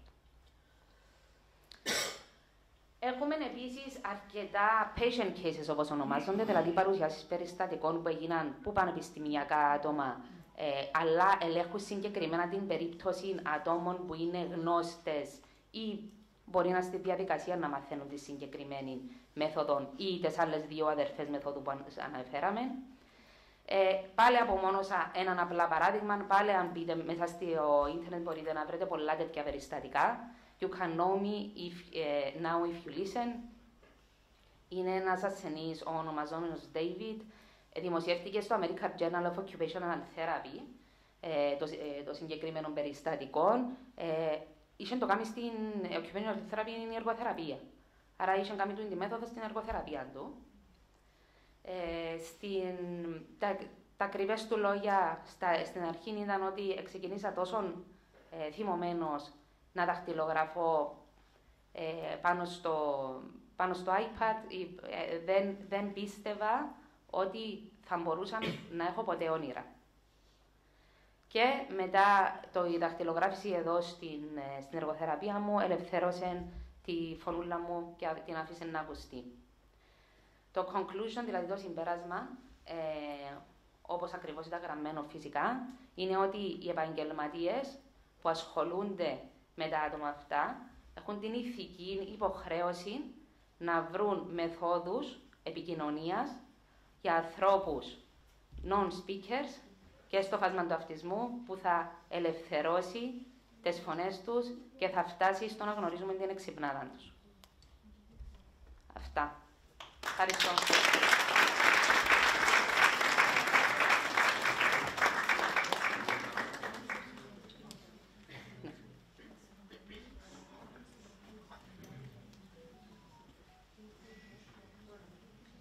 Ευχαριστούμε, Στέλλα μου, για την πολύ διαρθρωτιστική παρουσίαση που μας έκανες. Ήταν πραγματικά πολύ χρήσιμη. Και στο σημείο αυτό, ο λόγος, νομίζω, ανήκει στις μαμάδες, που θα τις καλέσω να έρθουν εδώ, να μοιραστούν μαζί μας τις εμπειρίες τους σε όλο αυτό το ταξίδι του Spelling to Communicate. Αρχίζοντας πρώτα από τη Ροδούλα Ευσταθίου, είναι ο λόγος, νομίζω, που είμαστε σήμερα όλοι εδώ. Είναι η Ροδούλα και πραγματικά της χρωστάω ένα πολύ μεγάλο ευχαριστώ. Της είμαι ευγνώμων και εγώ και όλοι οι γονείς που σήμερα χαίρονται την επικοινωνία με τα παιδιά τους μέσω του Spelling to Communicate, γιατί όταν βρεθήκαμε μια μέρα σε ένα καφέ και μου μίλησε με τόσο ενθουσιασμό, με τόσο πάθος για αυτό το πράγμα, όλος ο δυναμισμός της, το ενθουσιώδες του χαρακτήρα της, με μίλησαν αυτόματα σε αυτή τη φιλοσοφία και θα ήθελα να έρθει εδώ να μοιραστεί μαζί μας όλη την εμπειρία της.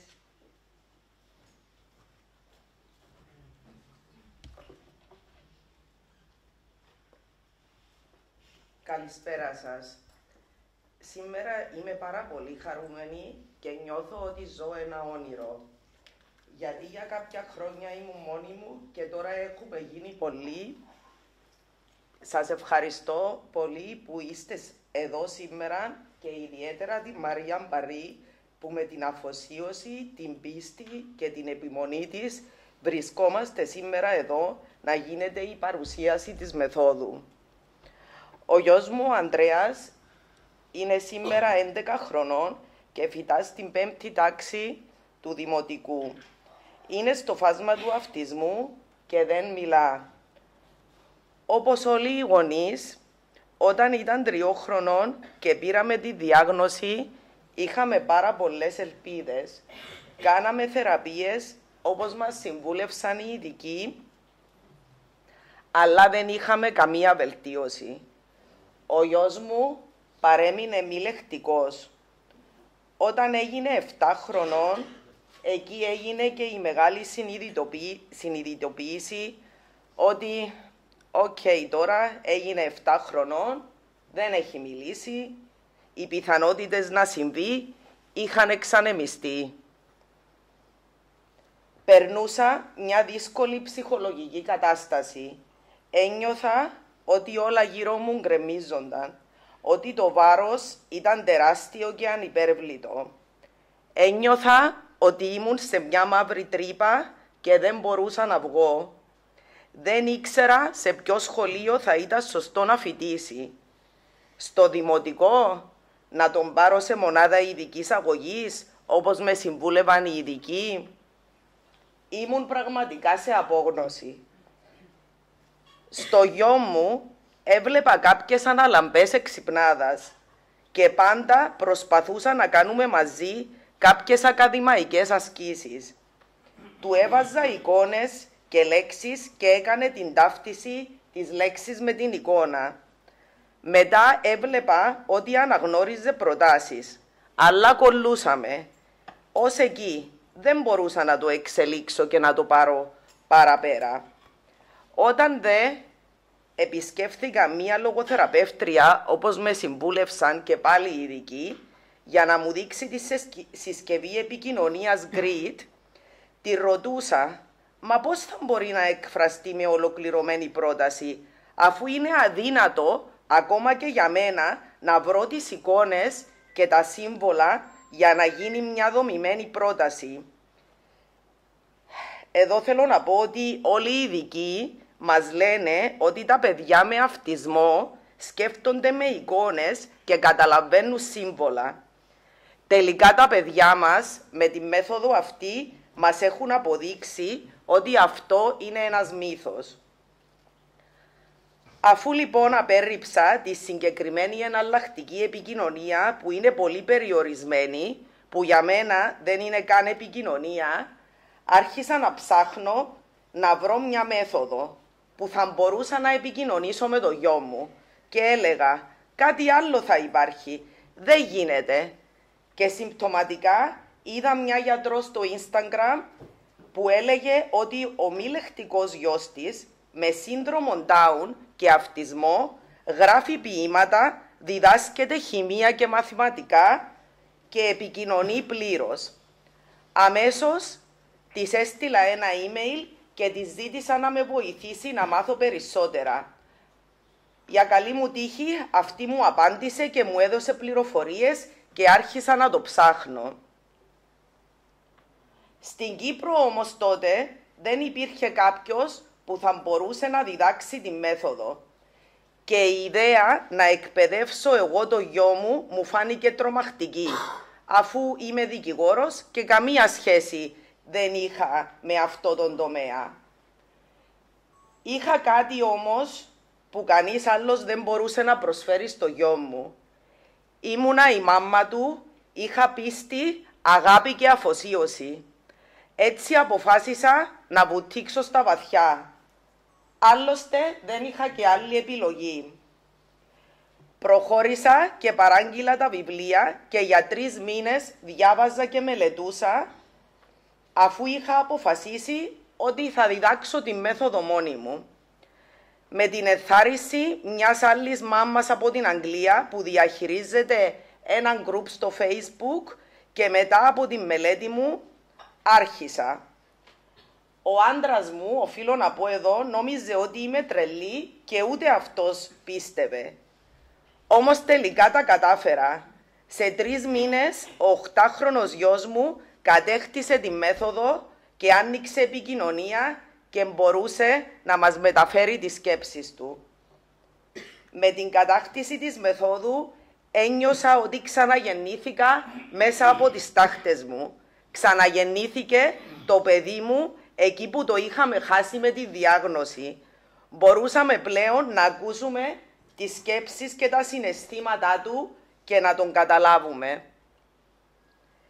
Εκεί που όμως μας είχαν πει οι ειδικοί ότι ο γιος μας, ο Ανδρέας, έχει νοητική στέρηση, μας έγραψε στον πίνακα ότι θέλει να γίνει γιατρός για να βρει τον λόγο που δεν μπορεί να μιλήσει. Στο σχολείο τα διαγωνίσματα του σχεδόν αλάνθαστα, τα οποία κάνει μαζί με τον σύνοδό του, τον Ραφαήλ Ποράκο, που έχει εκπαιδευτεί στη μέθοδο και είναι η φωνή του γιού μου στο σχολείο. Εδώ θα ήθελα να ευχαριστήσω τον Ραφαήλ που είναι σήμερα μαζί μας.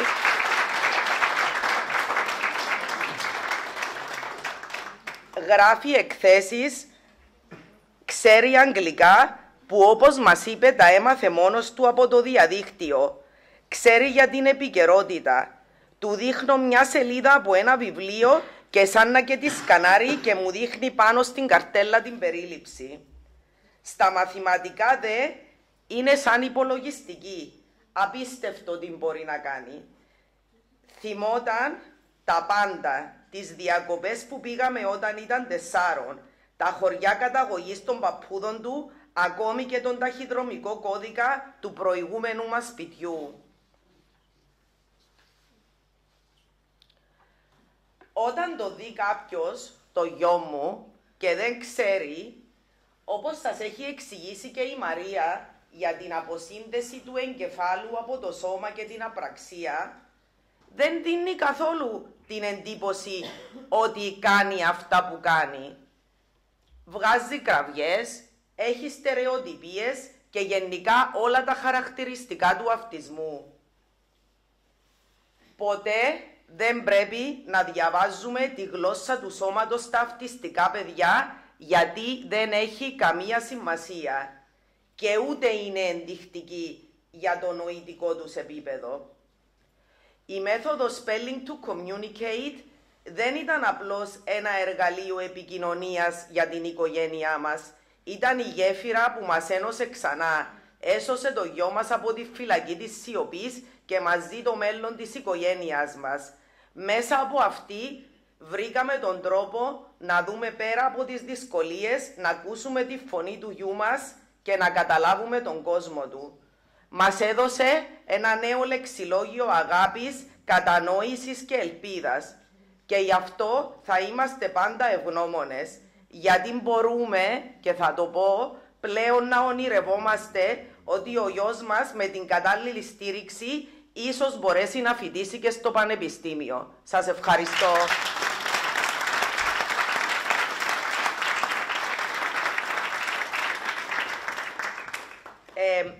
Εδώ θέλω να σας πω ότι όταν ο γιος μου κατέχτησε τη μέθοδο, εγώ άρχισα να το λέω σε άλλους γονείς, να τους στέλνω βίντεο και πληροφορίες. Κανένας όμως δεν με πίστευε. Όλοι πίστευαν ότι ο γιος μου είναι ειδική περίπτωση και ότι είναι ιδιοφυΐα. Ειδικά όταν τους έλεγα ότι θα διαβάσετε βιβλία και θα το διδάξετε μόνοι σας, αυτό ήταν πολύ αποτρεπτικό. Ίσως να νόμιζαν ότι είμαι τρελή, αφού εκείνων των καιρών δεν υπήρχε κάποιος εκπαιδευτής. Μέσω μιας πολύ καλής μου φίλης, που και αυτή ήταν εντυπωσιασμένη με τα αποτελέσματα της μεθόδου, ενημέρωσα μια άλλη μάμα που και εγώ δεν πολύ γνώριζα, τη Λάουρα Γνάφτη. Της έστειλα ένα βιντεάκι του γιού μου και κάποιες γενικές πληροφορίες και της είπα αν θέλει να μάθει περισσότερα να έρθει στο σπίτι μου για να δούμε τον ντοκιματέρ Spellers που είχε μόλις κυκλοφορήσει εκείνες τις μέρες. Η Λάουρα με πίστεψε, ήρθε στο σπίτι μου, είδε από κοντά τον Ανδρέα μου και ήταν η μόνη μέχρι εκείνη τη στιγμή που με πίστεψε και σαν στρατιώτης ακολούθησε αυτά που της είπα και με την δική μου καθοδήγηση βήμα-βήμα εκπαίδευσε και αυτή μόνη της το γιο της. Να πω επίσης εδώ ότι αν δεν με πίστευε η Λάουρα με όλη της τη ψυχή και το έκανε, δεν θα έβλεπε η Μαρία Μπαρή το θαύμα του Κωνσταντίνου και να αποφασίσει να σπουδάσει τη διδασκαλία της μεθόδου. Άρα δεν θα ήμασταν σήμερα εδώ. Και τώρα θα έρθει η Λάουρα να σας πει τη δική της εμπειρία. Ευχαριστώ.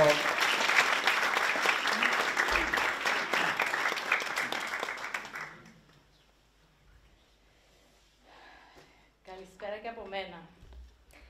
Πραγματικά είμαι ιδιαίτερα συγκινημένη και μπορεί να χάνω και τα λόγια μου για να εκφράσω τη χαρά μου για τη σημερινή παρουσίαση.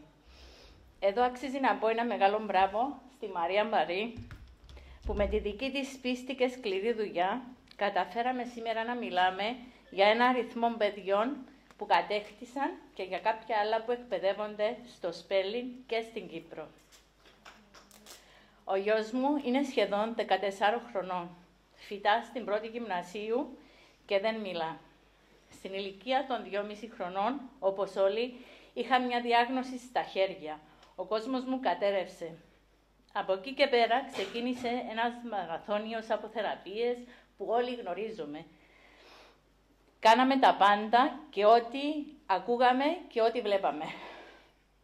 Ο Κωνσταντίνος ήταν προς το τέλος της 5ης Δημοτικού, όταν μας κάλεσαν στο σχολείο, βασικά για να μας ενημερώσουν ότι δεν θα μπορούσαν να στηρίξουν το γιο μας στο γυμνάσιο. Και σαν λύση μας συνέστησαν το ειδικό σχολείο. Από την πλευρά τους, οι θεραπευτές θεωρούσαν ότι δεν έχουν να δώσουν κάτι άλλο στον Κωνσταντίνο και πίστευαν ότι ο Κωνσταντίνος δεν θα μπορούσε να διδαχθεί καμία άλλη εναλλακτική μέθοδο γνωστή μέχρι τότε. Ουσιαστικά μόνο τον Κρήτη ήξερα το λοιπόν. Γιατί δεν καταλαβαίνει και οι πλήστοι από αυτούς υποστήριζαν ότι έχει νοητική στέρηση. Η μόνη από την ομάδα που είχαμε για τον Κωνσταντίνο που πίστευε σε αυτόν ήταν η Μαρία.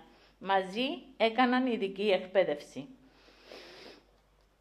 Και συγκεκριμένα στην αρχή του έτους της 5ης τάξης μου είπε με αυτά τα λόγια. Σταματώ τις ταυτίσεις και τα υπόλοιπα και αρχίζω ακαδημαϊκά Λάουρα. Στην πορεία παρατηρεί με έκπληξη ότι ο Κωνσταντίνος αναγνωρίζει γράμματα και λέξεις. Έλειπε η φόρμουλα. Όταν το ανάφερα στους θεραπευτές του Κωνσταντίνου μου είπαν «Είναι τυχαίο». Καθώς λοιπόν όλα γύρω μας, από το σχολείο μέχρι τους θεραπευτές, ήταν τόσο απογοητευτικά, ακριβώς την ίδια μέρα ήρθε το μήνυμα της Ροδούλας να δώσει φως στη ζωή μας και φωνή στο γιο μας. Θα ήθελα εδώ να ευχαριστήσω τη Ροδούλα για την καθημερινή καθοδήγηση και στήριξη σε όλη τη διαδικασία εκπαίδευσης του Κωνσταντίνου, που ήταν καθοριστική για την επιτυχία του.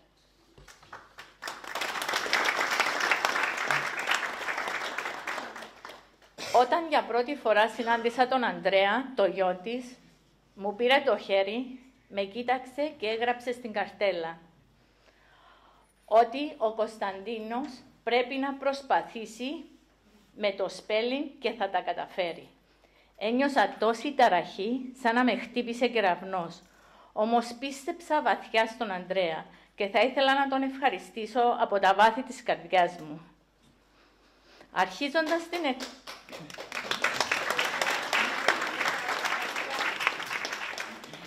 Αρχίζοντας την εκπαίδευση του γιού μου με πειθαρχία και ακολουθώντας ευλαβικά τις οδηγίες της Ροδούλας, που μου είπε ότι πριν αρχίσουμε θα πρέπει να κάτσω, να μελετήσω, και έτσι έκανα. Αρχικά μάζεψα πληροφορίες, διέβασα αρκετά για να καταλάβω πού βασίζεται και τη φιλοσοφία της μεθόδου.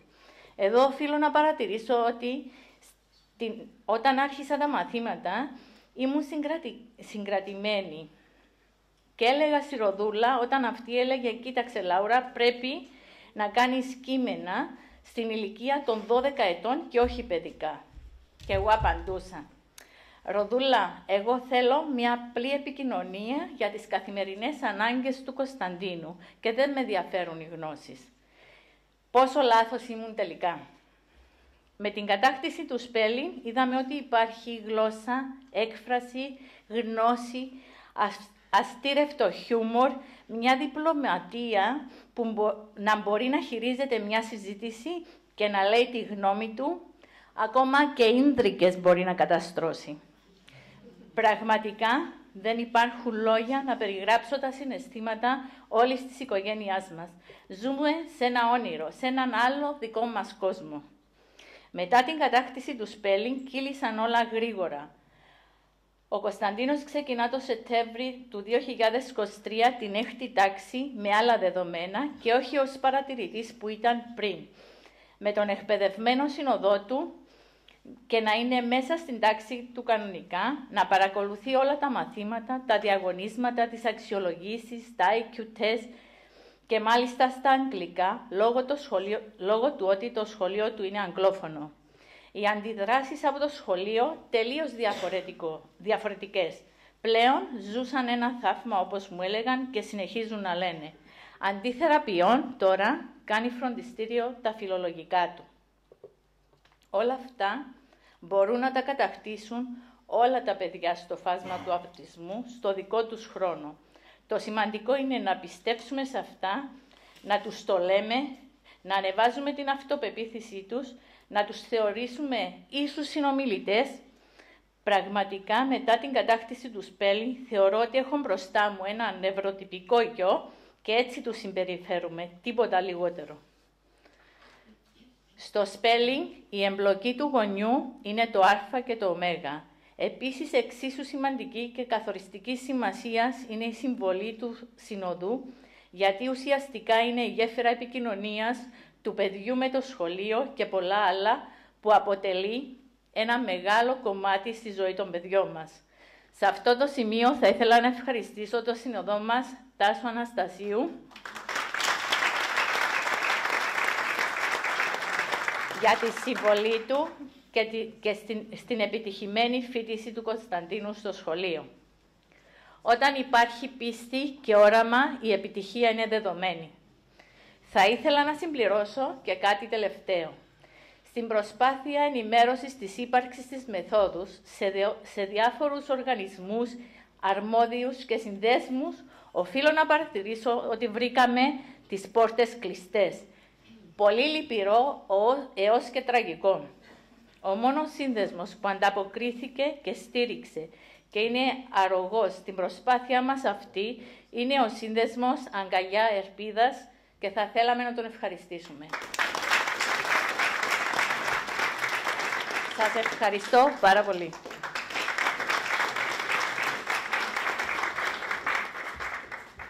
Ευχαριστούμε πολύ, κοπέλες, για την όμορφη κατάθεση ψυχής που μας κάνατε. Είστε πραγματικά και οι δύο άξιοι συγχαρητηρίων για όλη αυτή την πίστη και την επιμονή σας να εκπαιδεύσετε μόνοι σας τα παιδιά σας. Τώρα, Ανδρονίκη μου, θα ήθελα πολύ να βγεις να μοιραστείς λίγο μαζί μας. Η Ανδρονίκη έχει να μοιραστεί μαζί μας μια πολύ όμορφη μετάφαση στη ζωή της και στη ζωή του αγοριού της. Καλησπέρα. Λέγομαι Ανδρονίκη Παμπόρη και είμαι παιδίατρος. Έχω ένα 11χρονο γιο στο φάσμα του αυτισμού, τον Ζαχαρία. Ο Ζαχαρίας ήταν πάντα ένα γλυκό και συνεργάσιμο αγόρι, το οποίο έχει περιορισμένο λόγο. Ουσιαστικά επικοινωνεί λεκτικά όσον αφορά τις βασικές του ανάγκες και για να μας δείξει την αγάπη του. Αλλά η διαλεκτική του επικοινωνία ουσιαστικά δεν υπάρχει, είναι ανύπαρκτη. Εμείς όλα αυτά τα χρόνια την αποδεχτήκαμε αυτή την κατάσταση. Κάναμε τις θεραπείες μας φυσικά, λογοθεραπείες, εργοθεραπείες, ειδική εκπαίδευση, κάναμε τα πάντα. Θεωρούσαμε τον εαυτό μας ευτυχή που ο Ζαχαρίας ήταν συνεργάσιμος, έλεγε κάποιες λεξούλες και βάλαμε στόχο της ζωής μας το παιδί μας να είναι χαρούμενο. Καταλαβαίνουμε πλέον ότι είχαμε καταδικάσει το παιδί μας στο απόλυτο σκοτάδι. Γιατί πιστεύαμε ότι ο Ζαχαρίας έχει νοητική στέρηση. Αυτό μας είπαν οι ειδικοί. Το τραγικό είναι ότι πολλές φορές μιλούσαμε μπροστά του. Μιλούσαμε για τον ίδιο, μιλούσαμε για τον αυτισμό, γιατί νομίζαμε ότι δεν καταλαβαίνει. Πριν 1,5 χρόνο γνωρίσαμε τη Ροδούλα, είδαμε τι κάνει με το γιο της. Να πω πώς γνωριστήκαμε. Λοιπόν, ο σύζυγός μου γνώρισε τη Ροδούλα αρχικά. Τα παιδιά ξαφνικά συναντήθηκαν μέσα στην πισίνα, άρχισαν να παίζουν μεταξύ τους.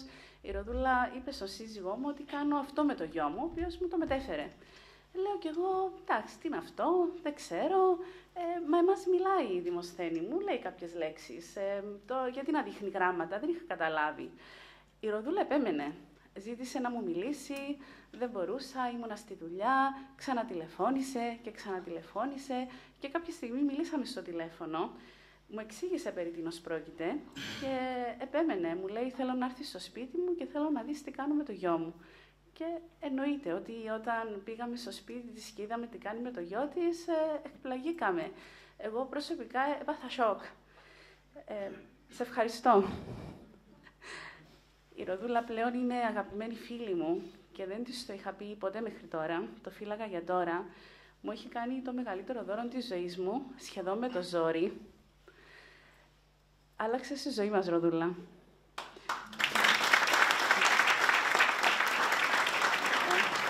Και μετά που είδαμε τι κάνει με τον μικρόν Ανδρέα, μας έφερε σε επαφή με τη Μαρία την Παρή, η οποία εκπαιδευόταν στο Spelling to Communicate και ξεκινήσαμε κι εμείς αυτό το ταξίδι. Στην αρχή ήμουνα επιφυλακτική, ήμουνα δύσπιστη. Όχι γιατί αμφέβαλα για τη μέθοδο, αλλά δεν ήμουνα σίγουρη αν ο Ζαχαρίας θα μπορούσε να τα καταφέρει. Και από τα πρώτα μαθήματα, στο δεύτερο, στο τρίτο, Μαρία, αυτή η δυσπιστία έγινε έκπληξη, γιατί ο Ζαχαρίας και συνεργαζόταν και ανταποκρινόταν.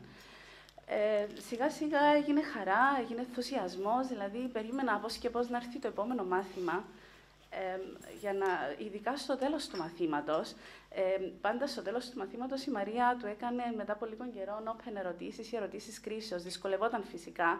Της έλεγα, Μαρία, γιατί δεν απαντάει τόσο καλά στις ερωτήσεις κρίσεως. Μου έλεγε, σκέψω ότι είναι 10 χρονών και κανένας δεν του ζήτησε τη γνώμη του μέχρι τώρα. Αλλά σιγά σιγά άρχισε να ανταποκρίνεται. Και θυμάμαι ένα μάθημα συγκεκριμένο που ήταν με τους σεισμούς και στο τέλος τον ρώτησε η Μαρία τι μπορεί να φοβάται ένας άνθρωπος μετά από ένα σεισμό. Και ο Ζαχαρίας της έδειξε στον πίνακα μπορεί να φοβάται ότι κάτω από τα συντρίμμια έχει δικούς του ανθρώπους. Και συγκλονίστηκα. Γιατί αυτό ερχόταν σε απόλυτη κόντρα με ό,τι ξέρουμε για τα μωρά με αυτισμό, για το τι είναι αυτισμός. Ήταν μια απάντηση η οποία είχε λογική, είχε ευαισθησία, είχε συναίσθηση. Και περίπου 6 μήνες μετά είχαμε προχωρήσει, άρχισε να απαντάει δειλά-δειλά και σε κάποιες έτσι, πιο προσωπικές ερωτήσεις. Η Μαρία και η Ροδούλα μου λέγανε κακώς ο μικρός φοιτάει σε ειδική μονάδα. Είμαστε σε ειδική μονάδα στον Άγιο Γεώργιο της Χαβούζας. Εγώ ήμουν πάρα πολύ επιφυλακτική. Δεν ήθελα να τον βγάλω τον μικρό από εκεί. Δεν ήθελα να διαταράξω τον κόσμο του. Θεωρούσα ότι εκεί είναι αποδεκτός και είναι και χαρούμενος. Η Ροδούλα επέμενε. Μου λέει να τον βγάλεις από τη μονάδα. Λέω, μα εκεί η Ροδούλα μου είναι χαρούμενος. Μου λέει, τον ρώτησες? Λέω, όχι. Μου λέει, να τον ρωτήσουμε. Εκεί ένιωσα χάλια. Λέω, γιατί δεν τον ρώτησα? Σκεφτείτε πόσο είχε περάσει στον DNA μας όλο αυτό, ότι ο Ζαχαρίας έχει νοητική στέρηση. Δηλαδή, ουσιαστικά ήταν ένα παιδί που πλέον μας είχε δείξει ότι είχε απεριόριστες γνώσεις, ήξερε αγγλικά, ήξερε μαθηματικά, απαντούσε με λογική, αλλά εγώ δεν σκέφτηκα να το ρωτήσω. Και το ρωτήσαμε. Συγκεκριμένα η Ροδούλα το ρώτησε, έφερε την καρτέλα, του λέει «Ζαχαρία μου, σου αρέσει το σχολείο σου?» Απάντηση, όχι. Γιατί δεν σου αρέσει? Επειδή εκεί δεν μαθαίνω τίποτα. Ξέρεις σε ποια τάξη πας? Στη μονάδα. Πόση ώρα κάνεις μάθημα στη μονάδα? Μισή ώρα. Πόση ώρα κάνεις ένταξη? 2 ώρες. Εκεί πήρα το λόγο εγώ. Του λέω, θέλεις να πω στη δασκάλα σου να σε βάλει περισσότερη ένταξη? Όχι. Θέλω να πάω σε κανονικό σχολείο. Πού θέλεις να πας? Στο Β' Δημοτικό Τραχωνίου. Και γιατί θέλεις να πας εκεί? Γιατί εκεί είναι ο ξάδελφός μου. Ουσιαστικά, καταλαβαίνετε ότι έπαθα το σοκ της ζωής μου. Ο σύζυγος μου που ήταν μπροστά μου λέει «Νιώθω ότι είμαι στο Twilight Zone». Δηλαδή, για πρώτη φορά το παιδί μας έκανε μια ολοκληρωμένη συζήτηση. Για πρώτη φορά στη ζωή του ουσιαστικά ζήτησε κάτι. Και το ζήτησε λογικά, το ζήτησε με επιχειρήματα, ήξερε τι ήθελε, ήξερε πώς το θέλει, ήξερε γιατί το θέλει. Και εμείς δεν μπορούσαμε να μην το εκπληρώσουμε την επιθυμία. Πίστηκα κι εγώ. Κάναμε αίτημα για αλλαγή εκπαιδευτικού πλαισίου. Έγινε αξιολόγηση από λειτουργούς του Υπουργείου, ειδική εκπαιδευτικό ψυχολόγο. Θέλω να ευχαριστήσω εδώ τη Μαρία, η οποία ήταν, βοήθησε στις αξιολογήσεις αυτές. Όπως Ζαχαρίας μας έχω να πω ότι διέπρεψε. Ήταν πάρα πολύ καλός. Εγκρίθηκε το αίτημά μας και από τον περασμένο Σεπτέμβριο φοιτά στην Γενική Τάξη, στη Δέλτα Δημοτικού, στο Δημοτικό Σχολείο Τραχωνίου, Β' Δημοτικό, όπως το ζήτησε, και πάμε πάρα πολύ καλά. Είχαμε τις ανησυχίες μας φυσικά. Έχει ξεπεράσει τις προσδοκίες μας. Είναι ήσυχος, είναι συνεργάσιμος. Μας λέει καθημερινά πόσο χαρούμενος είναι που μαθαίνει πολλά πράγματα. Η δασκάλα του μου λέει ότι είναι πάρα πολύ καλός μέσα στην τάξη, είναι απόλυτα συνεργάσιμος, έχει συνοδό φυσικά. Τα παιδάκια στην τάξη τον έχουν αγκαλιάσει και τον έχουν αποδεχτεί με αγάπη. Και εμείς ούτε στα πιο τρελά μας όνειρα δεν μπορούσαμε να το φανταστούμε αυτό πριν από 2 χρόνια. Η ζωή μας έχει αλλάξει, χάρη στη μέθοδο Spelling to Communicate.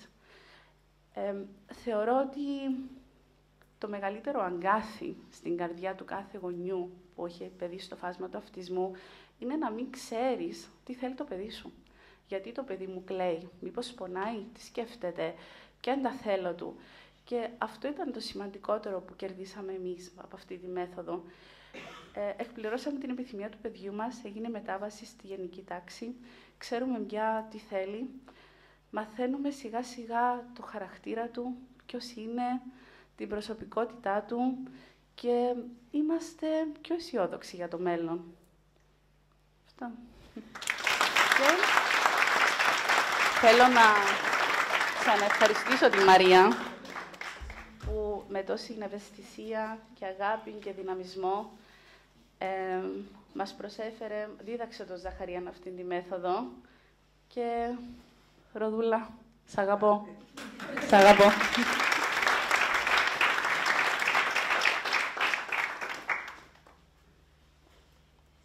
Ευχαριστούμε, Ανδρονίκη μου, για αυτήν την όμορφη κατάθεση. Και εγώ ευχαριστώ για την εμπειρία που μου έδωσες και την εμπιστοσύνη που έδειξες σε μένα για να δουλέψω με το γιο σου. Πραγματικά σε ευχαριστώ. Ιωάννα μου, θα θέλαμε και εσένα να σε ακούσουμε λίγο. Έχεις και εσύ παιδάκι που πλέον ήδη έχει ανοίξει στην επικοινωνία.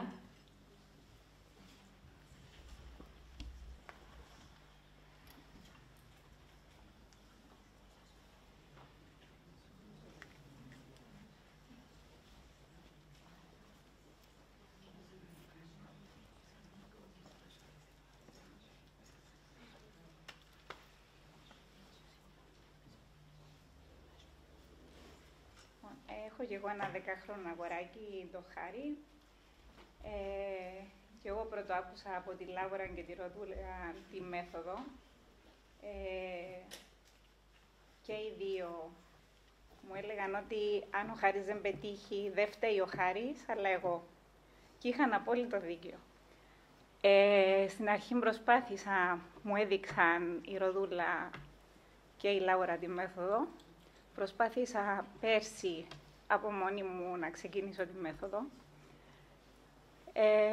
Πηγαίναμε καλά, αλλά το μωρό ακόμα δεν ήξερε τα γράμματα που αντιλαμβάνομαι φέτος, που πλέον έχουμε κατακτήσει τη μέθοδο και είμαστε open. Μετά από κάποιες προσπάθειες, εγώ σταμάτησα. Και μου έλεγαν, δεν φταίει ο Χάρης, φταίεις εσύ. Γι' αυτό το λέω και το επαναλαμβάνω για να το καταλάβουν όλοι οι γονείς. Ότι δεν είναι τα παιδιά που δεν έχουν την ικανότητα, είμαστε εμείς. Και πρέπει να επιμένουμε. Επέμενα ο γιος μου φυτά στη γενική εκπαίδευση. Δεν δέχτηκα να μπει σε μονάδα. Ξεκινήσαμε πέρσι στην πρώτη τάξη με δική του συνοδό. Ο Χάρης γράφει κιόλας. Δεν ξέρω αν μπορούν όλα τα παιδάκια να γράψουν. Και επέμενα ότι μπορεί. Και ήμουν από τους λίγους που έλεγα ότι ο Χάρης μπορεί. Στο τέλος της περσινής χρονιάς, το καλοκαίρι, ήρθα σε επαφή με την Μαρία και ξεκινήσαμε να ερχόμαστε να πηδήμαστε από άλλη επαρχία στη Λεμεσό για μαθήματα. Ο Χάρης μετά την πρώτη εβδομάδα, στη μία εβδομάδα, ξεκίνησε να μας δείχνει πάνω στους πίνακες και να περνά από τους 3 πίνακες στον έναν πίνακα. Τόσο γρήγορα δηλαδή το παιδί.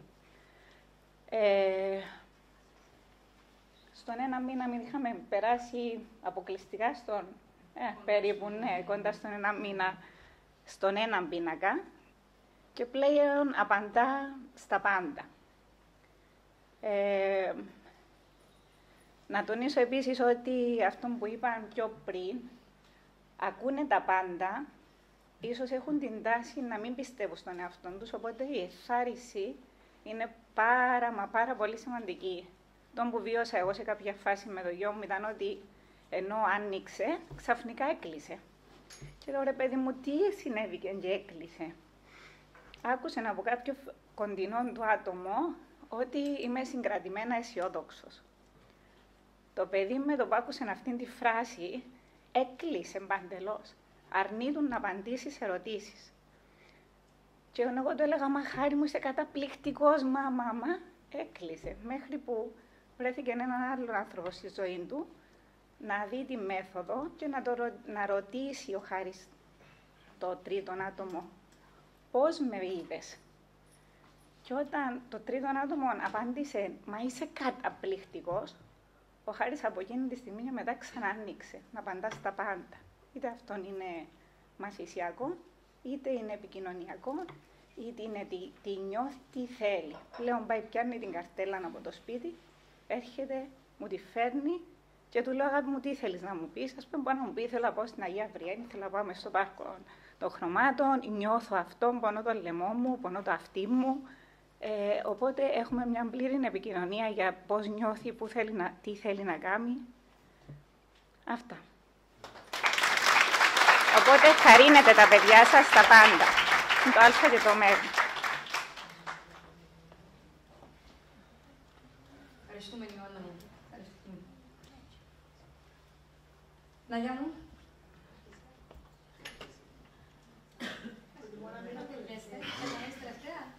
Ναρκησία μου. Χαιρετώ. Εγώ λοιπόν είμαι από την Ελλάδα, έφτασα Κύπρο λόγω του παιδιού, μετακομίσαμε. Λόγω του ότι στην Ελλάδα πάνε τα μη λεκτικά και αυτιστικά παιδιά γενικώς πιο εύκολα στο ειδικό σχολείο και εγώ δεν ήθελα με τίποτα να το πάω το παιδί σε ειδικό σχολείο και έτσι αποφάσισα να μετακομίσω στην Κύπρο επειδή εδώ πιο δύσκολα πάνε εκεί. Για 6 χρόνια το παιδί πήγαινε στο δημοτικό μια χαρά, αλλά επειδή φοβήθηκα το γυμνάσιο, λόγω του ότι αγριεύουν εκεί τα πράγματα και δεν υπάρχει δασκάλα ειδικής αγωγής ή δάσκαλος, αποφάσισα με βαριά καρδιά να πάω σε ειδικό σχολείο. Πήγα γιατί θεώρησα ότι μήπως εκεί δεν θα τρώει το παιδί ούτε bullying, ούτε χλευασμό από τα υπόλοιπα παιδιά και θα είναι κάπως χαρούμενα εκεί που βρίσκεται. Τα πάμε καλά στο ειδικό. Να πω ότι από το ειδικό σχολείο σήμερα βρίσκονται μαζί μου η λογοθεραπεύτρια, η εργοθεραπεύτρια και η δασκάλα μας η Ανούλα, οι οποίες ήρθαν εδώ για να ακούσουν για την μέθοδο. Για την μέθοδο να πω 1000 ευχαριστώ στη Ροδούλα μου τη γλυκιά. Τελικά πάρα πολύ σε έστειλε η Ροδούλα στη Μαρία, που για άλλο λόγο την πήρα τηλέφωνο για δικηγορικά και καταλήξαμε να μιλάμε για τα παιδιά μας και ακολουθούσα εγώ το Grid 3 είχαμε τότε και μου είπε ότι αυτές όλες είναι βλακίες, πέτα τα όλα και πάρ' τα πόδια σου, πήγαινε φτάσε στη Μαρία, τόσα έχεις κάνει, κάν το άλλο ένα. Η αλήθεια έχω κάνει πάρα πολλά, από 2 χρονών που κατάλαβα τι έχει το παιδί μου, έχω κάνει απίστευτα πράγματα, μέχρι και με το COVID πήγαινα αυθημερών 7 φορές πήγα Αθήνα για βλαστοκύτταρα, άλλα πεταμένα λεφτά, πολλά και πολύ ταλαιπωρία για το παιδί που όσο θυμάμαι πόσο την ταλαιπώρησα, η αλήθεια συχαίνω με τον εαυτό μου που της έκανα αυτό. Φυσικά πήγα να κάνω για καλό της, αλλά εντάξει. Και οπότε αποφασίσαμε να πάμε στη Μαρία. Η Μαρία μας η γλυκούλα από εκεί πάλι, η δικιά μου η Σιμώνη. Έξυπνο αρκετά είναι, αλλά έχουμε θέματα συμπεριφοράς, είναι λίγο αντίθαση αρκετά. Προσπαθήσαμε αρκετά με τη Μαρία, όπως είπε ο γιος μου, έγινε νίντζα η Μαρία με τη Σιμώνη μου. Αλλά θυμάμαι άπειρους μονόλογους να κάνω στο αυτοκίνητο με το παιδί μου, ότι Σιμώνη μου σε πιστεύω. Ξέρω ότι κάποια στιγμή θα βάλεις τα γυαλιά σε όλους, σε αμφισβητούνε, και σένα και μένα. Εδώ όμως τώρα το παιδί μου δεν βάζει γυαλιά, κράνο βάζει στα κεφάλια ολονών. Χαίρομαι τόσο πολύ, δεν φαντάζεστε. Πίστευα πάντα στο παιδί μου, αλλά όχι σε αυτό το βαθμό. Αν μου έλεγε κάποιος πριν λίγους μήνες ότι το παιδί σου θα μπορεί να διαβάζει, θα έλεγα πλάκα κάνεις. Το παιδί σου θα μπορεί να κάνει τριψήφιο αριθμό διά με διψήφιο, θα έλεγα δεν πας καλά. όταν πήγα πρώτη φορά, η αλήθεια, στη Μαρία, ξεκίνησε εκεί να διαβάζει γρήγορα, λέω, τι κάνει αυτή η γυναίκα, λέω, μας δουλεύει τώρα. Διάβασε κανένα παραμυθάκι, σιγά, εδώ διαβάζεις και δεν καταλαβαίνω εγώ τι διαβάζεις. Και μετά όταν την είδα, ρωτάει και αρχίζει και απαντάει, δείχνει ανταπόκριση στο παιδί, λέω, πλάκα μας κάνει. Πήγα, είπα στο γιο μου, δεν με πίστεψε και μου λέει, μάνα, λέει, θα την πάρω εγώ να την πάω, να δω. Πήγε, είδε, ήρθε ο γιος μου, λέει, ρε μάνα, λέει, τι κάνει η τύπισσα για τη Μαρία. Και τι κάνει, λέει, η δικιά μας η τύπισσα. Η αλήθεια ήταν, πώς να το πω, βούτυρο στο ψωμί που μπήκε επιτέλους, να το πω. Η κόρη μου σήμερα έκαναμε μάθημα, να σας δείξω, γιατί με τον τρόπο που διαβάζει, αν δεν θα ήταν τόσο αντίθαση, θα κάναμε παπάδες η αλήθεια τώρα, αλλά είναι αρκετά αντίθαση. Όλο αυτό το κείμενο το διάβασε σε δευτερόλεπτο, έτσι. Λέω, διάβασες? Ναι. Οκ. Και περνάμε στις ερωτήσεις. Μα όλα μου τα απαντάει. Δεν το περίμενα ότι διαβάζει. Μέχρι τώρα διάβαζα εγώ. Τα μαθηματικά, εγώ είμαι ένα μηδενικό. Όταν τη ρωτάω τα μαθηματικά 100 φορές κοιτάζω, ακόμη και αυτά που κοιτάζω, ξεχνάω τι είδα από τη σύγχυσή μου με τον τρόπο που απαντάει. Τι να πω, όποιος δεν πιστεύει, ας το κάνει. Ας το κάνει ειλικρινά. Δεν σε πίστευα, πραγματικά δεν σε πίστευα. Να είσαι καλά, ειλικρινά να είσαι καλά. Και εσύ και η Μαρία, σε ευχαριστώ πάρα πολύ Μαρία μου, καταλαβαίνω ότι η κόρη μου είναι Ταλιμπάν, αλλά τι να κάνουμε, έχουμε δυναμικό εγώ, ναι. Δουλέψτε κι εσείς. Δουλέψτε κι εσείς οι γονείς μέσα στο σπίτι. Μην περιμένετε από εκπαιδευτικό. 13 χρόνια κάνω έργο, λόγο, μαζί με τους εκπαιδευτικούς. Έχασα κι εγώ τον ρόλο μου, έγινα δασκάλα. Μέγα λάθος. Ο γονιός πρέπει να μείνει γονιός, αλλά δεν μπορείς και να λες όλα τα κάνει εκπαιδευτικός. Πηγαίνω εκεί πέρα 40 λεπτά, 30 λεπτά και τελειώσαμε εκεί. Αν δεν δουλεύεις εσύ, αν δεν πιστεύεις εσύ στο παιδί σου, μην περιμένεις από έναν εκπαιδευτικό. Ευχαριστώ πάρα πολύ.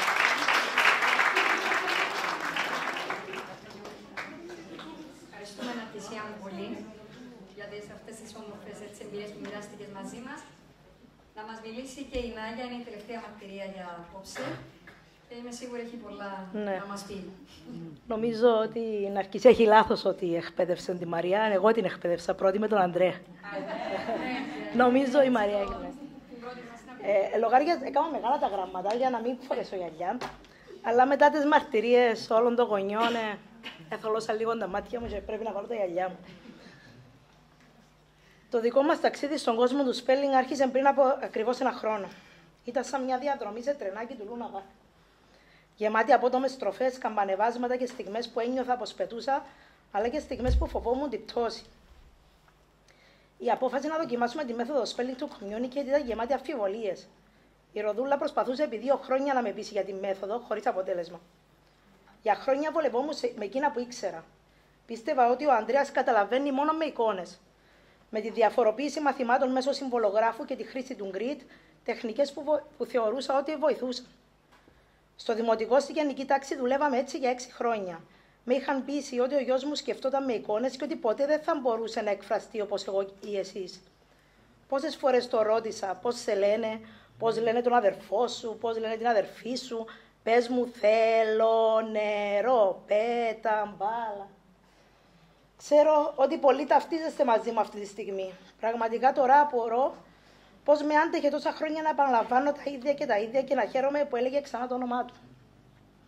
Πέρσι όμως μπήκαμε στη μέση εκπαίδευση. Κανένας δεν ήξερε να χρησιμοποιήσει τον συμβολογράφο και τον grid.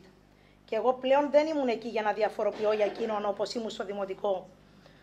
Ως δασκάλα δημοτικής εκπαίδευσης ήμουν και δασκάλα του Ανδρέα στην πρώτη και δευτέρα ένταξη. Τα υπόλοιπα χρόνια ήμουν πάντα εκεί, διαμορφώνοντας το περιβάλλον, διαφοροποιώντας υλικό, επιμορφώνοντας συνοδούς και δασκάλους. Τώρα ξαφνικά δεν ήμουν εκεί για να διασφαλίσω το δικαίωμα φοιτησής του στη γενική τάξη. Και όσους παρακολουθούν τον αγώνα μου τα τελευταία χρόνια, ξέρουν ότι πάντα πίστευα στο δικαίωμα όλων των παιδιών να φοιτούν σε ένα τυπικό περιβάλλον με τα παιδιά της γειτονιάς τους.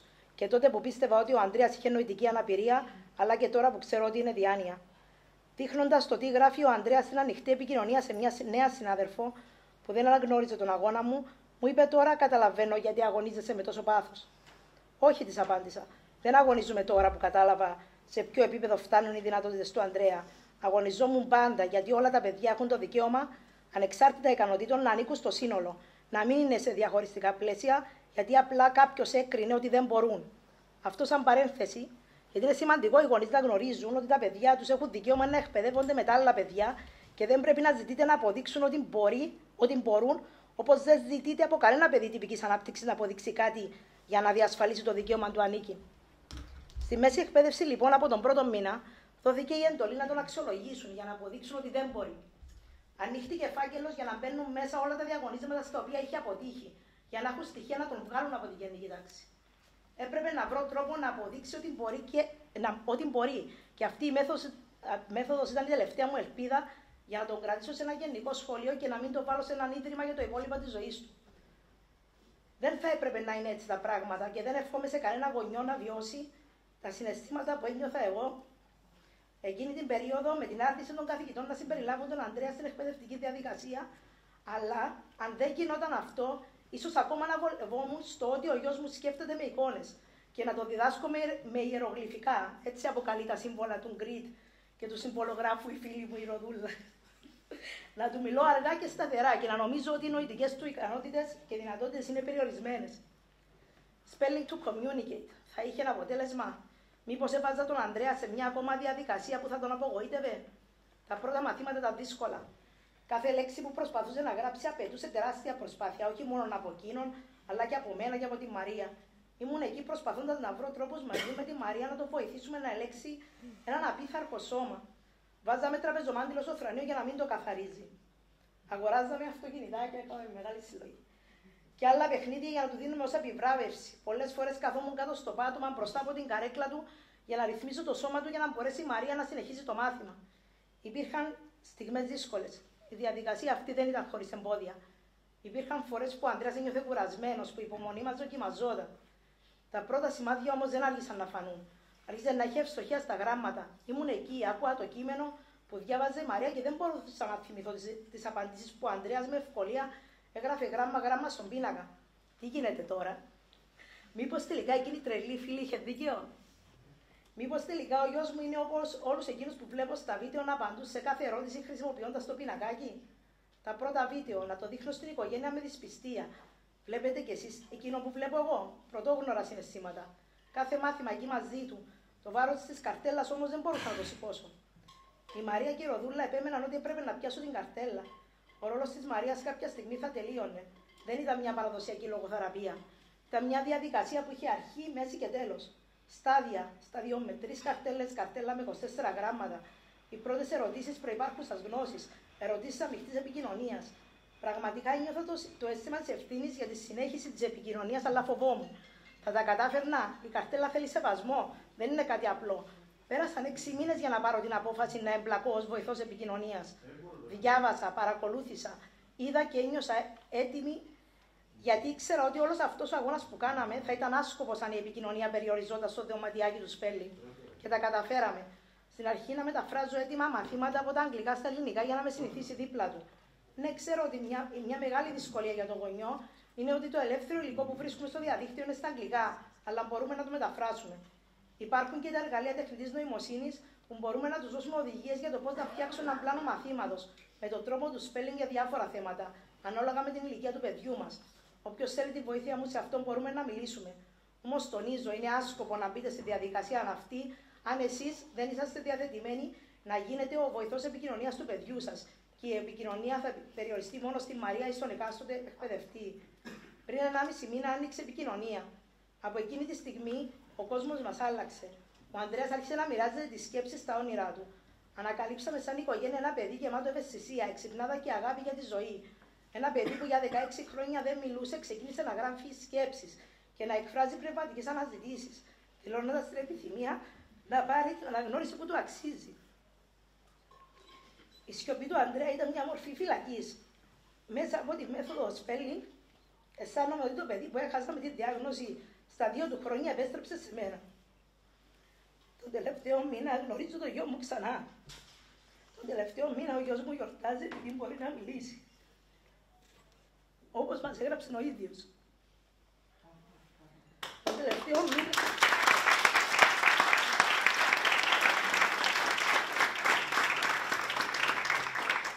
Τον τελευταίο μήνα συζητούμε για θέματα όπως η εικονική πραγματικότητα. Ρωτήσαμε τον Ανδρέα αν η εικονική πραγματικότητα μπορεί να βοηθήσει τα άτομα με αυτισμό και ο Ανδρέας μας απάντησε ότι μπορεί γιατί οξύνει την κινητικότητα. Ομολογώ ότι μπήκα στο chat για να ρωτήσω τι σημαίνει. Η εικονική πραγματικότητα βοηθά τα άτομα με αυτισμό γιατί οξύνει την κινητικότητα. Έπρεπε να ψάξω τη διαφορά της κίνησης και της κινητικότητας γιατί δεν ήξερα. Για όσους δεν ξέρουν, η κινητικότητα αφορά τη γενική ικανότητα ενός ατόμου να κινείται αποτελεσματικά και ελεύθερα στον χώρο. Τα πράγματα που μας παρουσίασε η Μαρία. Περιλαμβάνει το συντονισμό των κινήσεων καθώς και την ικανότητα να εκτελεί καθημερινές δραστηριότητες. Ενώ η κίνηση αναφέρεται στην πράξη μετακίνησης ενός μέλους του σώματος ή του σώματος συνολικά. Κίνηση χεριού ή περπάτημα είναι το αποτέλεσμα της λειτουργίας των μειών. Με απλά λόγια, η κίνηση είναι μια συγκεκριμένη δράση, ενώ η κινητικότητα είναι η συνολική ικανότητα κίνησης. Ο Ανδρέας ήξερε τη διαφορά. Πράγμα που μου έδειξε ότι ο Ανδρέας ξέρει ακριβώς τι γίνεται με το σώμα του. Η αδυναμία του είναι στην κινητικότητα, όχι στην κίνηση. Στο σχολείο με το spelling έγραψε 19 στα 20 ή στα μαθηματικά, 97 στα 100 στην ιστορία, 18,5 στη λογοτεχνία, 17 στη φυσική, 16 στη χημεία. Να σημειώσω ότι φέτος έχουμε στήριξη από εξωτερικούς καθηγητές, μια εκ των οποίων είναι η κυρία Μαρία Μπαρή. Στα φιλολογικά. Είναι εξισώσεις με αγνώστους, ρίζες, δυνάμεις, συγκρίνει γνωστό και άγνωστο κείμενο, απαντά ερωτήσεις με ένα πινακάκι. Ένα παιδί που για χρόνια διδασκόταν στο επίπεδο πρώτης τάξης με εικόνες. Πέρσι μαθηματικός επέμενε ότι δεν γνωρίζει τους αριθμούς και τον έβαζε να κυκλώνει τρίγωνα και να λύνει εξισώσεις σε έναν και ένα. Δεν έφταιγε αυτή. Για χρόνια έτσι βλέπαμε αυτά τα παιδιά. Φράσεις όπως το αυτός δεν μιλάει, δεν γράφει γιατί μας τον έφεραν εδώ, ήταν κάτι που το παιδί μου έπρεπε να υποστεί σιωπηλά, χωρίς να μπορεί να φωνάξει είμαι εδώ κλεισμένο στη φυλακή του σώματός μου. Σκεφτείτε ένας τέτοιος εγκέφαλος για χρόνια να ασχολείται με ταυτίσεις και ταξινομήσεις. Και όλα αυτά γιατί μας έπεισαν ότι αυτά τα παιδιά δεν μπορούν. Που να ήξεραν ότι απλά εμείς δεν μπορούσαμε να καταλάβουμε το μέγεθος και το βάθος των ικανοτήτων τους. Σήμερα μπορώ να πω με βεβαιότητα ότι η μέθοδος spelling δεν ήταν απλώς μια τεχνική επικοινωνίας. Ήταν ένα παράθυρο στον κόσμο του Ανδρέα. Τα συναισθήματα ανάμειχτα, χαρά, ανακούφιση, αλλά και θλίψη και ενοχές για το χαμένο χρόνο που το παιδί μου δεν μπορούσε να εκφραστεί. Το ταξίδι του spelling αποτελεί σημείο καμπής της ζωής της οικογένειάς μου και εύχομαι όλες οι οικογένειες που έχουν παιδιά μη λεκτικά μέσω αυτής να σπάσουν τη σιωπή. Ευχαριστώ όλους εκείνους που πίστεψαν και πιστεύουν στη διαδικασία. Και κυρίως ευχαριστώ τη Ροδούλα που δεν σταμάτησε ποτέ να πιέζει και ποτέ δεν την ένιωξε το ότι θεωρούσα τρελή και δεν έβλεπα τα βίντεο και δεν διάβαζα τα άρθρα που μου έστελνε. Σήμερα με την εκπαίδευση της Μαρίας αλλά και με την επιχορήγηση από την αγκαλιά ελπίδα της εκπαίδευσης άλλων εκπαιδευτών, στόχος μας είναι να υπάρχει ένας εκπαιδευτής τουλάχιστον σε κάθε πόλη. Αυτός ο δρόμος έχει ανοίξει. Με τη σημερινή ενημέρωση θέλουμε να ανοίξουμε το δρόμο σε περισσότερους γονείς που ρωτούν και αγωνιούν αν τα παιδιά τους μπορούν. Αν οι γονείς δεν αντισταθούν και δεν δέχτουν το όραμα που μας ενώνει, ότι τα παιδιά αυτά έχουν ένα πλήρες και πλούσιο μυαλό που μπορεί να εκφραστεί με ένα διαφορετικό τρόπο, δεν θα κλείσουν ποτέ τα στερεότυπα που μας κρατούν πίσω και δεν θα επιτραπεί ποτέ στα παιδιά μας να πάρουν το μερίδιο που τους ανήκει στην κοινωνία και στη ζωή. Το μέλλον τους βρίσκεται εκεί. Σήμερα το μέλλον των παιδιών μας βρίσκεται στη διαδικασία του spelling to communicate. Ευχαριστώ και καλά Χριστούγεννα.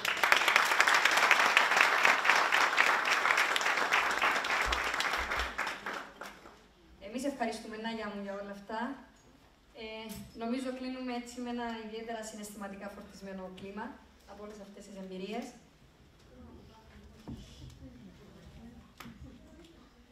Ευχαριστούμε ιδιαίτερα.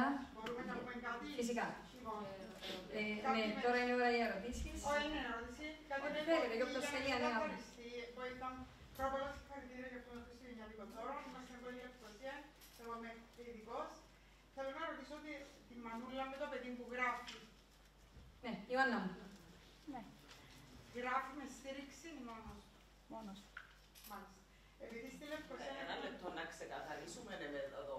Όταν λέμε γράφει, ερωτείτε μία ερώτηση και απαντάτε γράφοντας. Μανούλα μου αυτή τη στιγμή ναι, μπορεί να μην απαντήσει στα πάντα, αλλά τις περισσότερες φορές θα απαντήσει, ναι. Έχω ένα άλλο που θέλω να το πάρω, είναι να το παντρέψουμε το γράφουμε το spelling, γιατί έχουμε παιδιά που γράφουν και μόνο, που πολύ γνωρίζετε, και αυτό έδωσε έναν έναυσμα στη δική μας ομάδα, τουλάχιστον ότι ίσως θα ήταν, όπως είπατε, ένα εργαλείο για τους γονείς, παρόλο που εγώ έρχομαι από άλλη σχολή, το spelling, συγχαρητήρια, για τα παιδιά που απλώς δεν μιλούν, δεν θα πούμε λεκτικά, δεν μιλούν, και πολύ σωστά υπόθηκε. Πολλές φορές συζητούμε το μιλώ με τον λόγο, ότι είναι δύο διαφορετικά πράγματα, τελείως. Και θέλω να πω ότι θα ήταν μια καλή συζήτηση μετά για το γραπτό λόγο μαζί με το spelling. Το spelling είναι προκάτωπος του. Απλά να επισημάνω κάτι, το παιδάκι να έχει δίπλα του σύνοδον, έτσι. Ναι. Γεια σας, εγώ λέγομαι Καλισθένη, Πορκά, είμαι παιδοψυχίατρος. Νομίζω ακούγομαι. Ναι, ακούγεστε. Εγώ είμαι παιδοψυχίατρος και συστημική ψυχοθεραπεύτρια. Νομίζω ότι ψυχοθεραπεύτρια με έχει σώσει. Εδώ η συνάδελφος παιδίατρος της ψυχίας της ιατρικής. Ναι, μπράβο. Τι είχαμε πει τότε, είχαμε πει κάτι. Ναι, είχαμε πει τότε, είχαμε κάτι.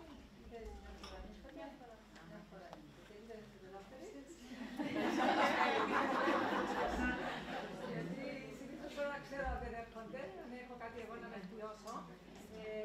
Εμείς έχουμε όντως με την Άντρη, εδώ είναι και η μητέρα της Νικητός, ένα κορίτσι που έγραψε και βιβλίο, η οποία γράφει, σε μένα ήρθε στα 12 της 13 της, αλλά αυτά που είπατε όλα δηλαδή και τα παιδιά έχουν συγκινήσει όλα, γιατί πραγματικά μιλούν με έναν πολύ ωραίο λόγο να αφήσει ο πλούτους, στο βιβλίο της θα γράφει.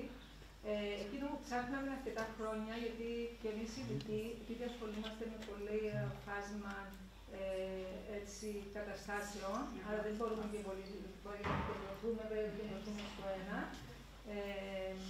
Ψάχναμε έτσι λίγο να απελευθερώσουμε το θέμα και της Νικητός και του Ανδρέα Τεσμογελάκη, τα οποία τώρα έχουν φτάσει να τα γυμναστάζουμε εδώ και να γράφουν πολύ γρήγορα στο tablet.